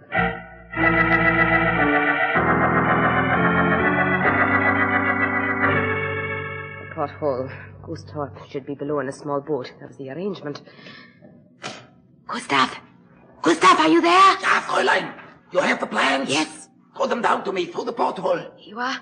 Thank you, Fräulein. That swine Norton. So he thought he could smuggle the plans... One moment, Gustav. Only half the plans are there. I have the other half. What is the meaning of this? It means that the half I have is for sale. I see. But the Herr Director has paid you well. Tell your master if he wants the rest of these plans, he will have to be more generous. You understand, Gustav? Very well, I shall tell him.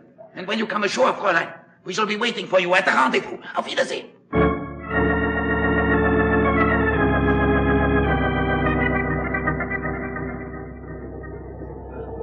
So, young Norton disappeared while the Oceania lay at quarantine in Southampton, eh, Mycroft? Yes, Sherlock.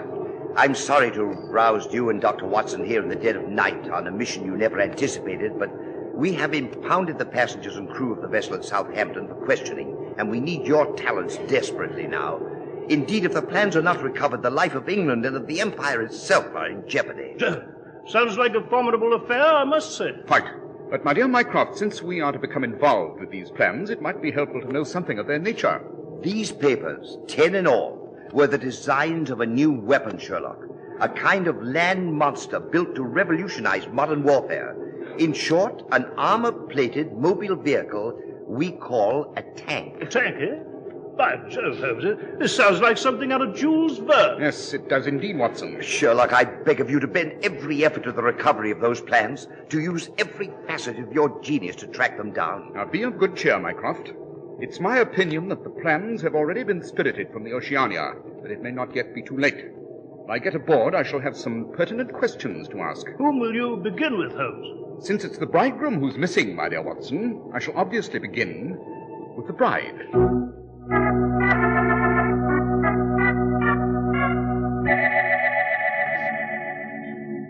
Now, Mrs. Norton, exactly what happened after you and your husband had gone to the upper deck of the vessel here? It was a little chilly. I asked Philip to wait for a moment. I left him alone, went down to my cabin to get a wrap. When I returned, he was gone. And after you searched the boat and couldn't find him, you notified the captain, eh? Yes, Dr. Watson, yes. Mr. Holmes, please, I can't answer any more questions, not now. Philip, my husband, he's gone. I loved him so, now he's gone. I'm sorry, Mrs. Norton. I realize what a strain you've been under, and there's no need to detain you any longer. You are at liberty to retire to your cabin now. Thank you, Mr. Holmes. Thank you very much. The deuce, Holmes. I must confess I found it a heartbreaking experience. Watch this poor girl. Did you, Watson? Eh? What do you mean? I mean that the woman lied. What? Come, Watson, it's painfully obvious. She distinctly said that she went down to get her wrap, did she not? Oh, yes. Yes, she did. But what is... Consider, my dear fellow, if you were a bridegroom on your honeymoon and in a chivalrous mood, would you allow your bride to go to the trouble of getting her own wrap? Well, No. No, dashed if I would. Precisely. You would not. No man would. Watson. Yes, Holmes? Notify the authorities to allow all passengers to disembark. Yes, but Holmes, you haven't questioned any of the others. I don't think it will be necessary, Watson. Time is too short and we must gamble at long odds. From now on, we shall concentrate all our energies on following the bereaved bride.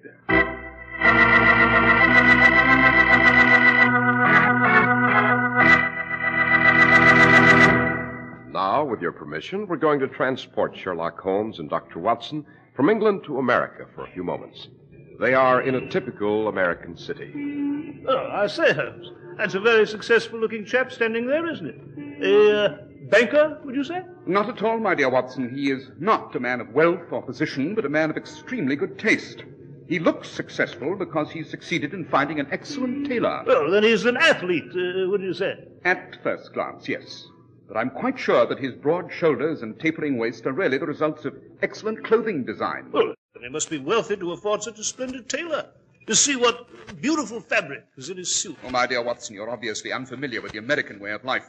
That man to whom you refer is wearing a Clipper Craft suit, which, if I'm not mistaken, sells for only $45. But how? Well, you see, Watson, some 1,200 retail merchants all over America have pooled their tremendous buying power to make these really extraordinary Clipper Craft values possible. Yes, but Don't interrupt, Watson.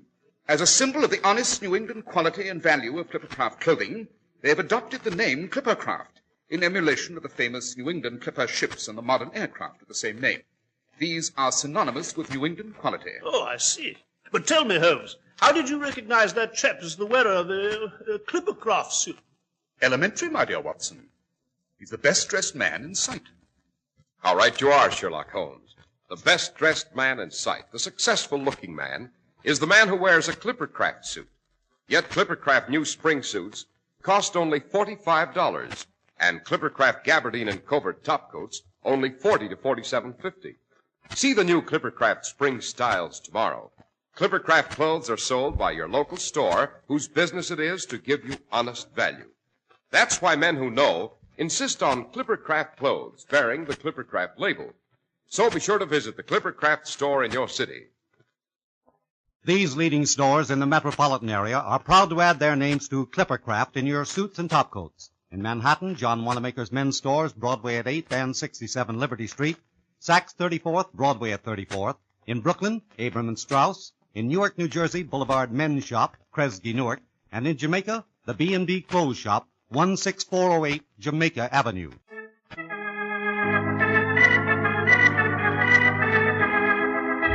Now, Dr. Watson, you were relating to us the adventure of the elusive agent. So I was, Mr. Harris, so I was. Our task, as Holmes had explained, was to keep the bereaved bride, Mrs. Philip Norton, under our watchful surveillance. And this on the theory that she might lead us to the stolen plans for the new British armored monster named the Kegg. We saw her take the train to London, and we followed. Then at London, she took the underground, and we followed, keeping out of sight in the next car. And finally, she emerged at the suburban station of Golders Green. Oh, she went into this house. I believe I saw someone admitted to that door there in the corridor. That's quite. We shall wait here for her to emerge, Watson. Yes, but why? Why don't we just go in? Patience, my dear man, patience. Our belief is that Mrs. Norton did not see us shadowing her, but we cannot be sure. Be shrewd, my dear fellow, a consummate actress and no fool. For all we know, this may be a trap. You have your service revolver with you, Watson? Yes, I've got it right here. Good. Better have it ready, my dear fellow. In a very short time, you may have occasion to use it.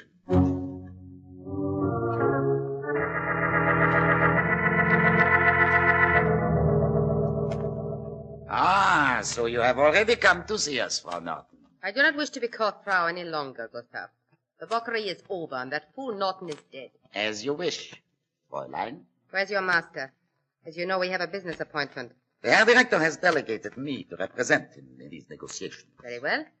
I have half the plans. Your master has the other half. Without one portion, the other portion is useless. How much am I bid, Gustav? The Herr Director is inclined to be generous. You have already been well paid, but he realizes there are certain expenses. He's willing to pay you 10,000 pounds on receipt of your half. 10,000 pounds. It is a handsome sum, my dear, to pay a blackmailer. It's a pittance. The answer is no. The price is 50,000 pounds. Oh, you must be mad with grief. 50,000 pounds, my dear Gustav. I know what those designs are worth. Price is low and of no consequence to the organization you represent.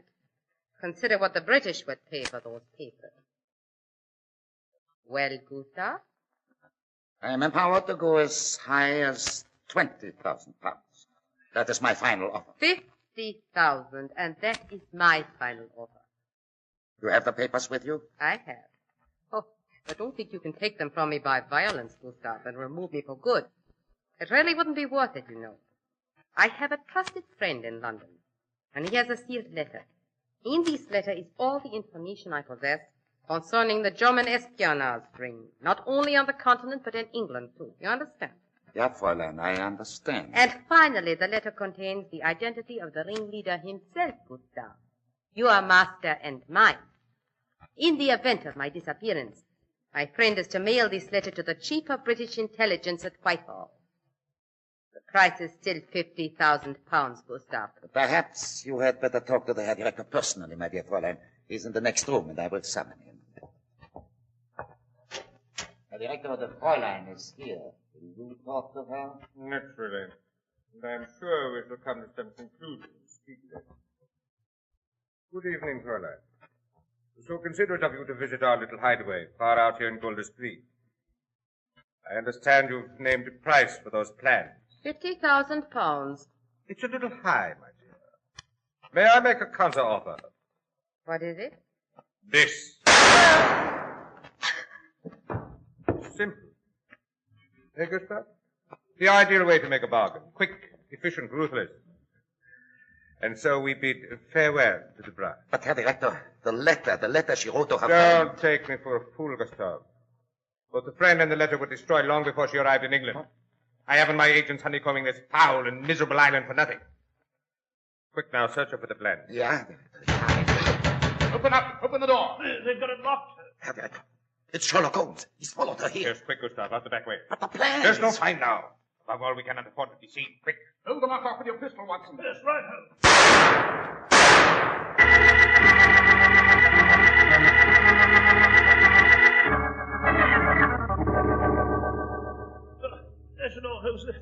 beggar's got away with the garden wall.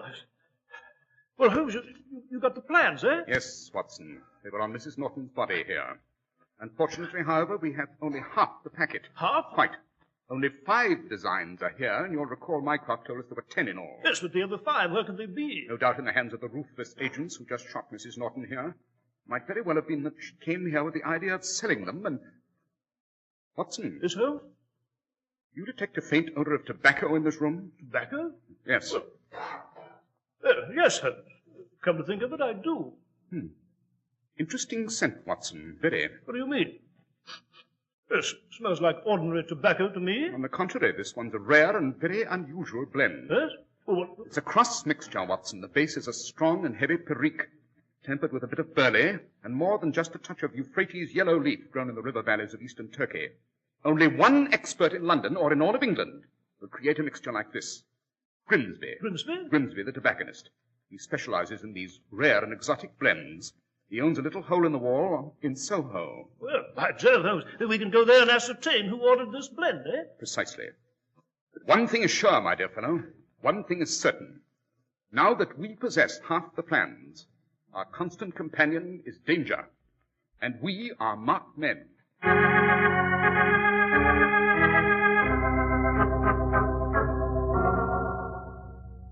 So you did mix that blend I described, Grimsby. Yes, Mr. Holmes, I did. I most certainly did. A very unusual formula, very unique. I made it at the purchaser's own request, of course. And who was this purchaser, Grimsby? Well, now it was a foreign gentleman named Marco, Sir Emil Marco. Marco, eh? Could you describe him to us? Oh, yes, Mr. Holmes. He had a most unusual face, one that you wouldn't soon forget. A tall man he was, sir, very fastidiously dressed with a thin face, somewhat like a hat. But it was his mouth you'd notice anywhere. Yes? What about his mouth? Now, Dr. Watson, it had a sort of unfortunate twitch at the corner every now and then, a very annoying habit, to be sure. Yes, quite. Would you know where this Emil Marco lived, Grimsby? Yes, Mr. Holmes, I would. I had a messenger deliver a tin of his tobacco mixture to him. He's staying at the Berkeley Hotel.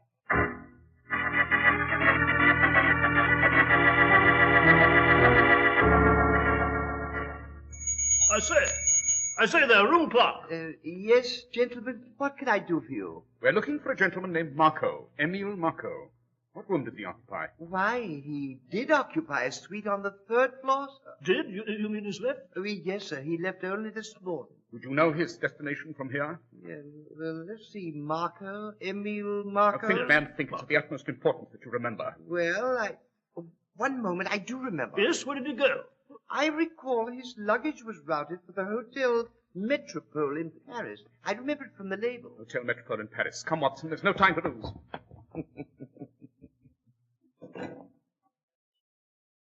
Operator, give me City 923. Yes. Are you there? This is Bradley at the Berkeley. The gentlemen were here. They found out about Marco and they're trading him to Paris. Yes, sir. I told them where they could find him myself.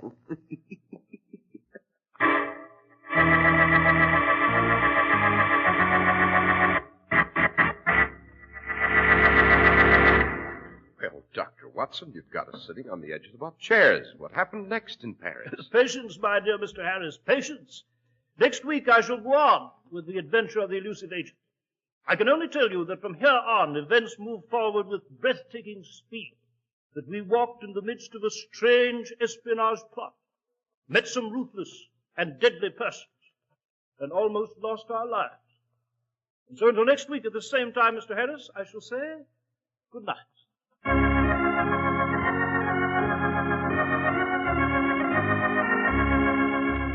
The makers of Clippercraft clothes and more than 1,200 stores from coast to coast have brought you another in the new series of broadcasts featuring the world's most famous detective, Sherlock Holmes.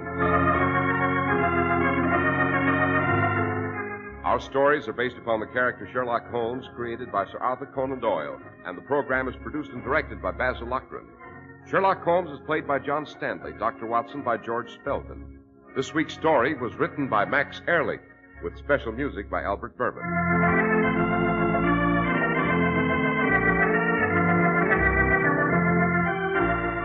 If you don't know your Clippercraft dealer, write Clippercraft, 200 Fifth Avenue, New York City.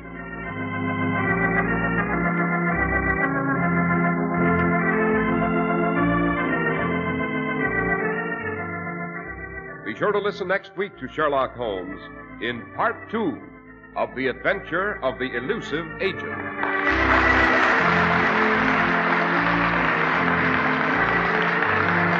This is Cy Harris speaking for Clippercraft Holmes. This is the Mutual Broadcasting System. Welcome back. Well, the way that Mycroft's guy was murdered was just particularly cold-blooded. Of course, we're left with a lot of questions as to where the ringleader really is, who that guy at the desk was, and so much more that we'll have answered in future episodes. One thing we don't need answered is whether Clippercraft can possibly get any more cheesy with its advertisements. I think we can answer after today safely.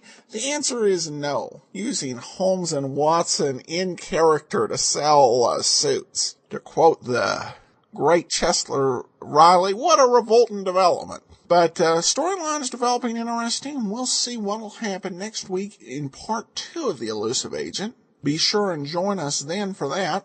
Tomorrow is yours truly, Johnny Dollar. And this will be our last week of 5 episodes a week. Starting next week, we will have 6 episodes a week, with that 6th show being The Lineup. In the meantime, send your comments to box13@greatdetectives.net. Today's episode is brought to you by the financial support of our listeners. Thanks so much for your support. Here now is today's episode of yours truly, Johnny Dollar, The Nathan Swing Matter. For your listening enjoyment, John Lund as Johnny Dollar. This is Mitchell Dollar. Oh, how are you, Mr. Mitchell? Fine. Are you available? Oh, completely. The company insures a Mr. Nathan Swing, former resident of Los Angeles. Where's he living now? He isn't. His body was found floating in the Los Angeles harbor. How did he get there? Somebody shot him first. Check with Sergeant Matthews, Central Division Homicide. He'll give you all the details. I'll get on it right away.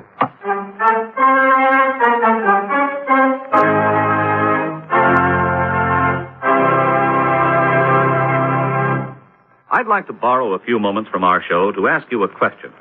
Suppose a little man with 3 arms and 5 eyes should skim past your ear in a flying saucer and ask you, what is the biggest business on earth? To be truthful, you would have to tell him that the biggest business in our world employs about 350,000 people, handles 25 billion items every year, transacts $14 billion worth of business in all of its 43,000 branch offices each year, but never clears a profit. Well, maybe such a business sounds out of this world to you, but it actually exists and functions. That big business is the United States Post Office Department, headed by the Postmaster General.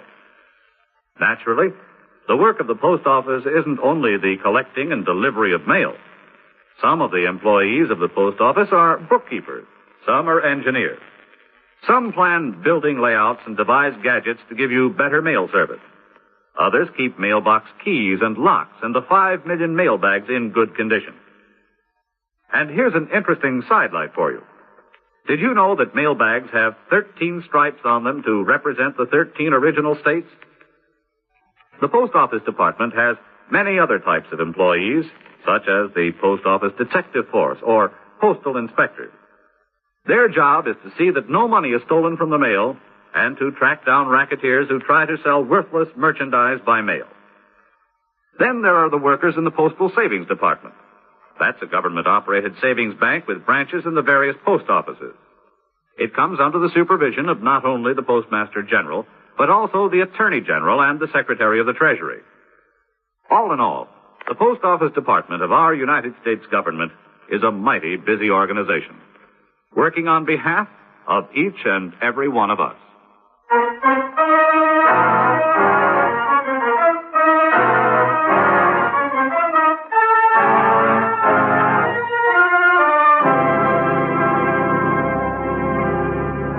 Expense account submitted by Special Investigator Johnny Dollar to Home Office, Great Eastern Life Insurance Company, Hartford, Connecticut. The following is an accounting of expenditures during my investigation of the Nathan Swing matter. Expense account item 1, $198.35. Plane fare and incidentals from Hartford to Los Angeles. Approximately 7 hours and 15 minutes after leaving a cold and rainy New York airport, I stepped off the plane into a 75-degree California spring afternoon. I rented a car, drove to my hotel, registered, and called Sergeant Matthews at the City Hall. At 2 o'clock, I was sitting in the squad room of Central Division Homicide. Well, there's all we got on Swing. We knew him pretty well. Been picked up 4 or 5 times in minor charges. 1 conviction, bookmaking, June of 48. Mm-hmm. Shot once in the chest, once in the right shoulder. You got any leads? Well, nothing definite. Ever heard of Jimmy Durando? Yeah, big operator out here, isn't he? About the biggest. Stooley claims a couple of Durando's boys made contact with Swing. Of course, we can't prove it. As far as we know, Durando hasn't ever had too much to do with Swing. Swing used to book his bets, but they're never very friendly. Swing's small time, not the type that would particularly appeal to Durando. Then why have him killed? I don't know. But something's happened that involves Durando. It happened right after this killing. Daniel Fletcher, special investigator on a vice crusade, has been after Durando for a long time. And Durando is due to appear before the committee tomorrow. You seen the morning paper? Fletcher calls off Durando investigation. Huh. In his statement to the press, Fletcher said he felt there just wasn't enough evidence to warrant investigation. Well, what did he call the investigation for in the first place? Yeah. I know Fletcher pretty well. He'd never have gotten a subpoena for Durando unless he figured he had enough to convict him. Now he calls it off. The morning after, a small-time hood named Swing is pulled out of the bay. Well, there may not be any connection. May not. So far, that's all I've got. And I have to solve a killing. Fletcher is, an honest man? I've always thought so. Done a fine job so far. Well, I got a job, too. Going to see Fletcher? I thought I might. Any objections? Not to seeing Fletcher. But if you decide to pay Jimmy Durando a visit, tell me about it first, huh? That harbor at San Pedro is awful cold in the morning.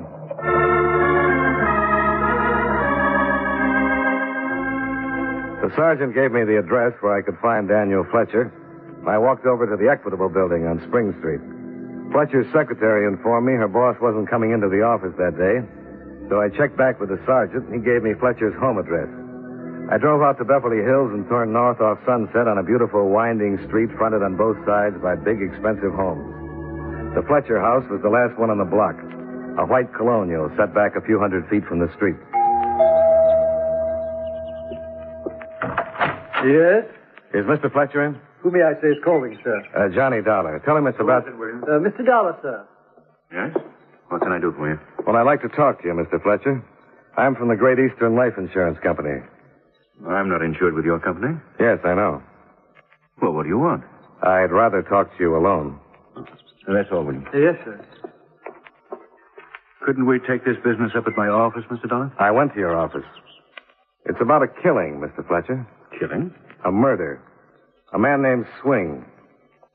Nathan Swing. Oh, what's this got to do with me? I don't know. Come in.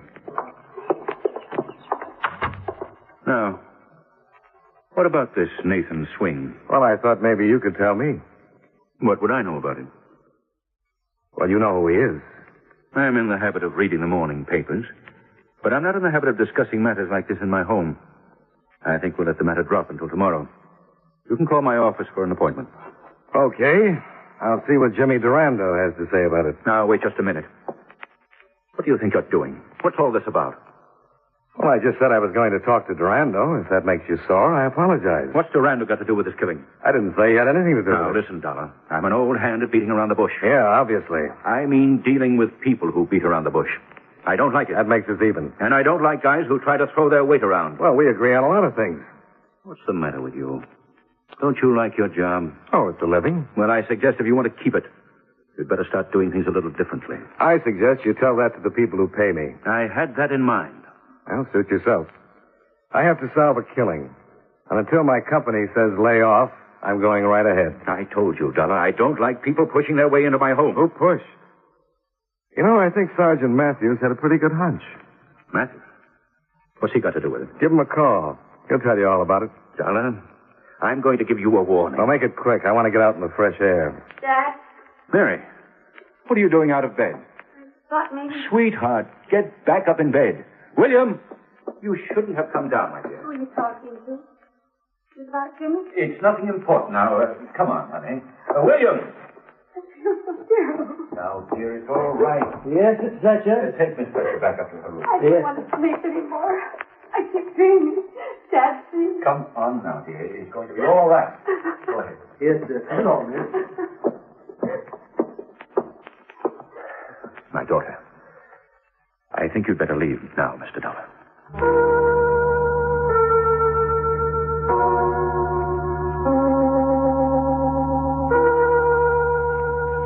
I drove back to my hotel and put in a call to Sergeant Matthews. I told him about my interview with Fletcher and asked where I could find Jimmy Durando. He advised against it, but suggested the safest way to see Durando would be at night in Durando's restaurant. He gave me the address and promised to have a couple of his boys in the place just in case. I spent the rest of the day relaxing in my room, and around 8 went down to the dining room and had dinner. At 9:15, I walked into Durando's expensive restaurant. There was an empty stool at the bar. Yes, sir? Where can I find Jimmy Durando? I don't know if he's in yet. Take my word for it, he's in. Up to his neck. I'm just a bartender, mister. If you want Mr. Durando, you better handle it yourself. Now, do you want a drink? Scotch and water. Yes, sir. The bartender brought me my drink, and in about 2 minutes, just as I expected, a well-muscled gentleman walked up behind me and breathed down my collar. Good evening. Yeah, it is. I understand you're looking for Mr. Durando. Well, you've understood just right. What do you want to see him about? Nathan Swing? Okay. Let's go. What's your name? Johnny Dollar. You a cop, Mr. Dollar? Insurance investigator. Waiter.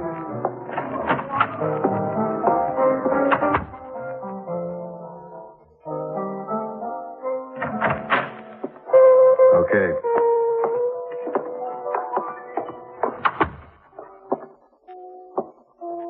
Sit down, Mr. Dollar.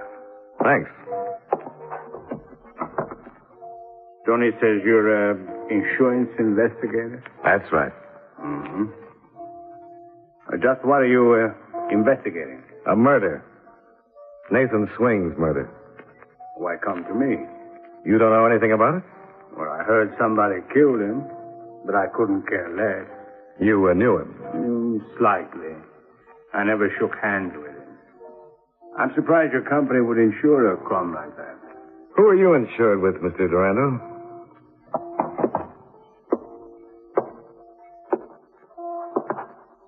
I carry my own insurance.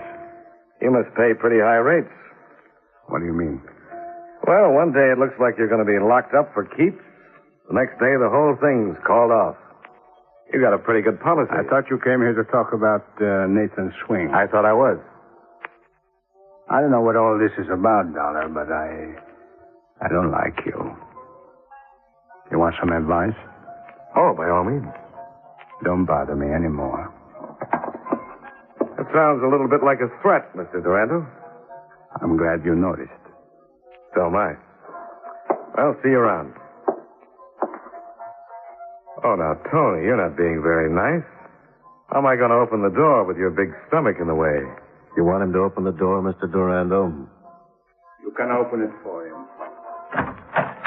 Thanks, Tony. My pleasure.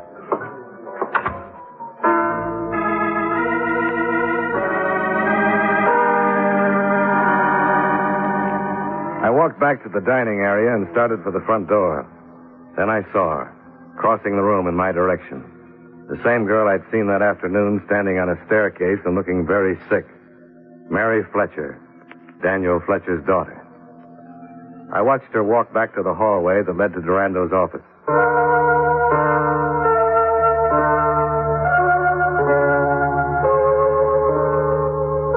I waited in front of the cafe for 20 minutes, and finally she came out.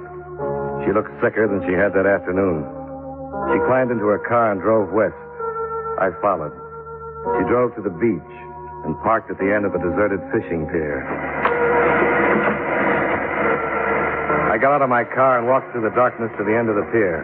She was standing near the rail, looking down at the water. No, let me go. Come on, stop Let me go away. Take it easy. I'm sorry I had to hit you, but a high dive never solves anything. Come on. Let's go sit in your car. Come on.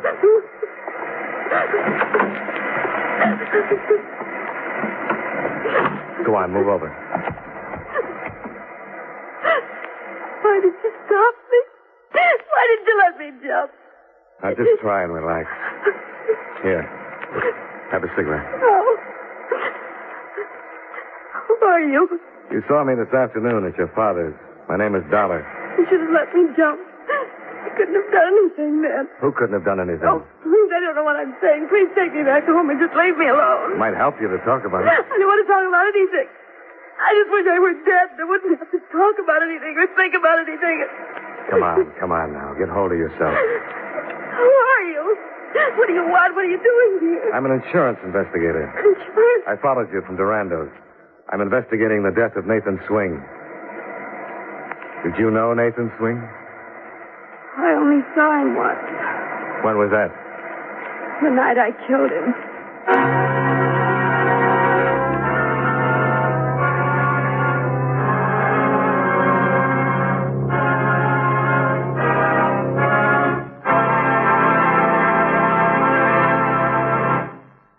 You know, many great men have attained the highest office in our land, the presidency of the United States. Can you guess the name of this man? On August 2nd, 1923, his oath of office was administered by his father, a justice of the peace. Within 3 years after he became president, the national debt was reduced by $2 billion. His presidency was marked by continued national prosperity. The country's income increased, and the people's wages were high. He improved relations between the United States and Mexico with the help of his goodwill ambassador, Dwight Morrow. He was known for his dry humor, common sense, and the faculty for measuring his words before he spoke. If you don't have his name by now, here's one more clue. During his administration, the Soldiers' Bonus Bill was passed. Who was he? Calvin Coolidge, 30th President of the United States. His life is part of your American heritage.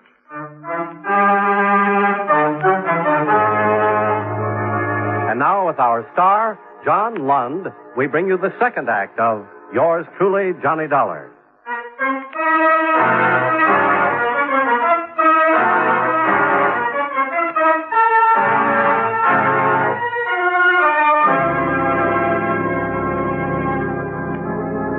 Mary Fletcher sat in the darkness facing me. She wasn't crying anymore. If she were telling the truth, I'd found the murderer of Nathan Swing. That's right. I killed him. I don't know why I'm telling you. This will ruin my father. I just have to get it out in the open. I can't keep it locked up anymore. Well, why don't you tell me the whole thing? All right. I'll have that cigarette now. Yeah, sure. Thanks. You'd have found out sooner or later you saw me at Jimmy's. Durando's? Yes.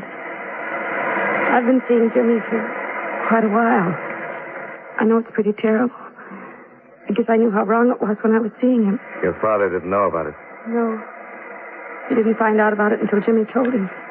Puts Durando in a pretty nice spot. Going around with the daughter of the man who's trying to send him to prison. I'm not going to try to justify it. I was in love with him. And he told your father?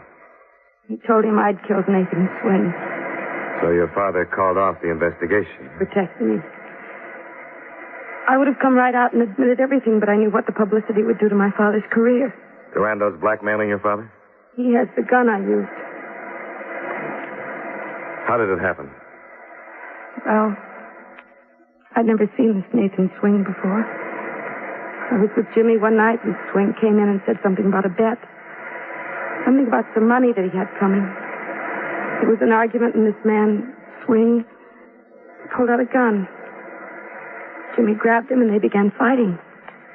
Jimmy knocked the gun out of his hand when Swing hit him and grabbed one of those pokers from the fireplace. I got the gun and shot him. He just kind of stood there for a second and... What did Durando do? I don't remember too much about it. I got hysterical and Jimmy put me in my car and told me to go home. Not to say anything, if he'd take care of it. I wanted to go to the police right then, but Jimmy said it would ruin Dad. I don't know what'll happen now. I've told you, and it'll ruin Dad anyway, but I just can't keep something like this quiet. Only trouble, if you make a confession to the authorities now, Durando's in a better position to beat the rap. Your father still won't prosecute for fear of what Durando might bring out at the trial. What can I do? Just keep quiet for a little longer. How will that help? Durando hasn't got a thing if he hasn't got the gun you used. Nobody's ever going to get that gun away from Jimmy. Well, it's worth a try anyway. You mean you're going to... Why should you try to get the gun? What difference does it make to you? Guys like Durando make a lot of difference to me. But he'll still swear that I killed Swing. Without the evidence, it'll be your word against his. You can lie for a little while. You can lie long enough for your father to prosecute Durando. After that, you can go to the police and tell them the truth. I don't think my father would do it under those circumstances. I think he would. I'll have a talk with him. I think he'll go after Durando just like he's always wanted to. The only thing that's stopping him now is that gun. What are you going to do? See Mr. Durando again. Be careful. I always try.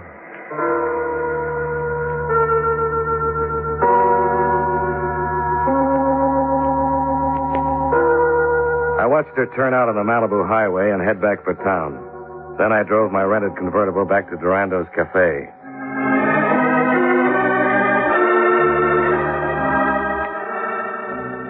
It was close to 1 a.m. when I pulled up across the street and sat for a while trying to figure out what to do. An alley ran between the cafe and another building. I remembered Durando's office.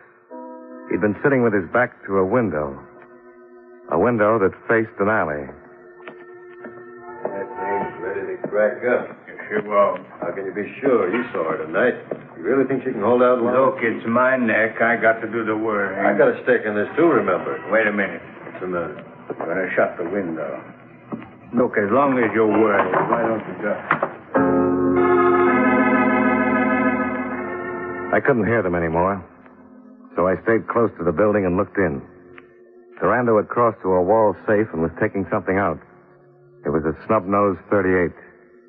He crossed back to his desk, put the gun in a box, and handed it to Tony. Tony nodded and left the office.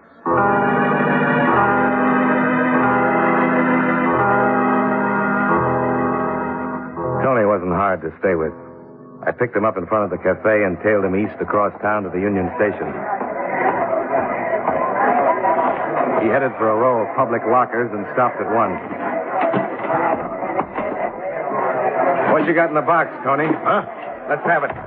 Running down the ramp to the passenger tunnel. At the end of the ramp, he stopped and drew his gun. After the shot, he turned into one of the tunnels and ran up to the loading platform.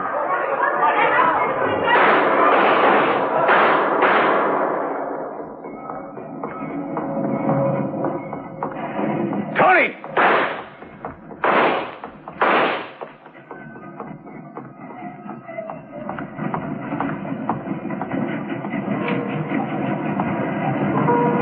Tony was dead. The yard would be full of cops in a few minutes. I didn't want to hang around to make explanations. I took the box with the gun in it and cut across the yard. Sergeant Matthews. This is Dollar. Oh, I was just on my way out. I've been trying to get you. I'm calling from a gas station phone booth. I want Durando's home address. I don't think I should give it to you. Look, I'm onto something. I know. I had 2 men staked out in Durando's tonight. They saw the Fletcher girl come in and reported you followed her. She's home by now. I'll tell you all about it after I see Durando. Okay. I have to check on a shooting at the Union Station. I'll meet you in my office in an hour. No, meet me at Durando's in an hour. All right. He lives in Beverly Hills, 1818 North Foothill. Thanks.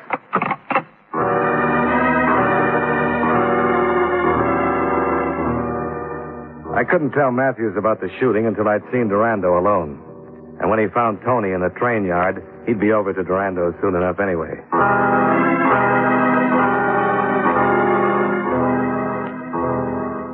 I drove out Wilshire and turned north when I reached Beverly Hills.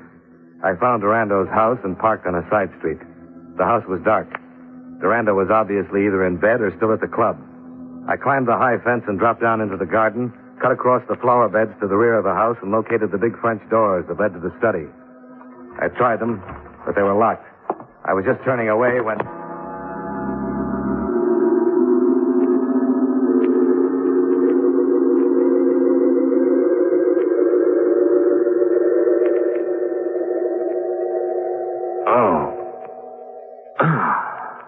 You're pretty clumsy, darling. Yeah. But you're not, Durando. Who hit you? You're kidding? No, not a bit. One of my guards found you lying on the terrace and brought you in here. You're lucky you were unconscious or he would have shot you. Well, it looks like you're going to take care of that anyway. You're trespassing. It'll be very legal. Oh, that's a new wrinkle for you. Who hit you? Well, if you don't know, I certainly don't. Where's Tony? How do I know? I found the box lying next to you. Where's the gun?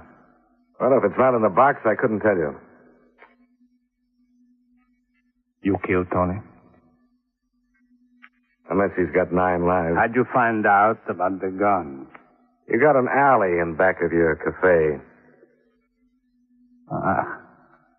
You couldn't have heard much. You must have talked to Mary. Suit yourself. Okay, get up. Now tell me all about it, or I'll blow you apart right here. Maybe I'm lying. Maybe I do know where that gun is. I doubt it. I don't think you'll take a chance. I've been taking chances all my life, Dollar. And you know, I'd like to kill you. The police will be here any minute. Yeah, sure. I called Sergeant Matthews right after Tony died at the station. How do you think I got your address? I want to know where that gun is. And you better ask the guy who hit me over the head. All right. You're going to get it right in the face. No, he isn't. She'd been standing back in the shadows near the door that led to the hallway. When she stepped out, she was pointing the snub-nosed .38 right at Durando's middle. He turned, and they both fired together.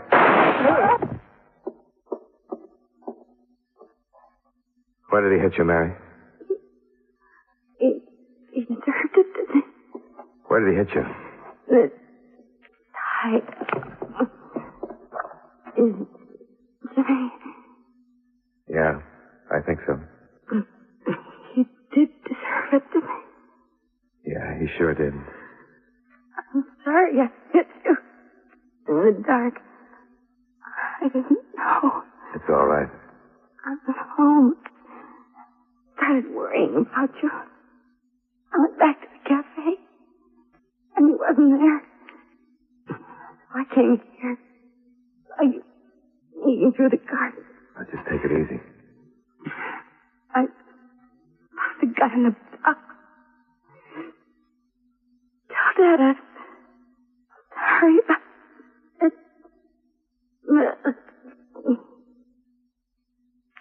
Mary. Mary.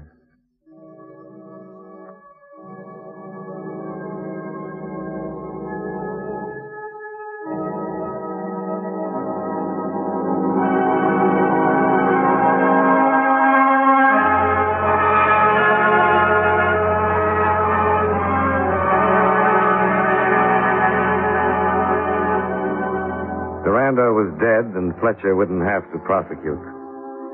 After he buried his daughter, Fletcher closed his office and took a long vacation. Maybe it helped some, but I doubt it.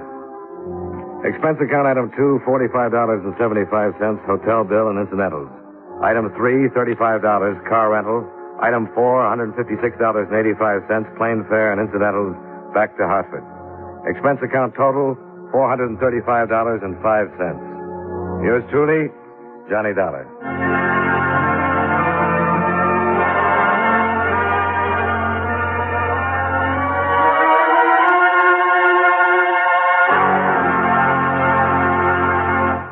Yours truly, Johnny Dollar, stars John Lund in the title role and was written by Blake Edwards with music by Eddie Dunstetter. Featured in tonight's cast were Clayton Post, Tim Graham, Dick Ryan, William Johnstone, Virginia Gregg, David Young, and Jay Novello. Yours truly, Johnny Dollar, is produced and directed by Jaime Del Valle. This is Charles Lyon, inviting you to join us again next week at this time when, from Hollywood, John Lund returns as... Yours truly, Johnny Dollar. Welcome back. Well, that was one of the more downbeat endings we've had in a while. The whole thing kind of turned into a big tragic mess. I do think that listener was right a while back. I thought in a recent episode that an Italian guy had been played by Alan Reed, and he suggested it was Jay Novello. Well, in this particular, and there weren't any voice actor credits on that episode. Well, in this episode... we did get credits, and it was the same voice, and it was Jay Novello. So, the listener was right. I'm just usually not used to hearing, Novello's voice quite like that, but, showing some flexibility there, one of the great, radio character actors. All right.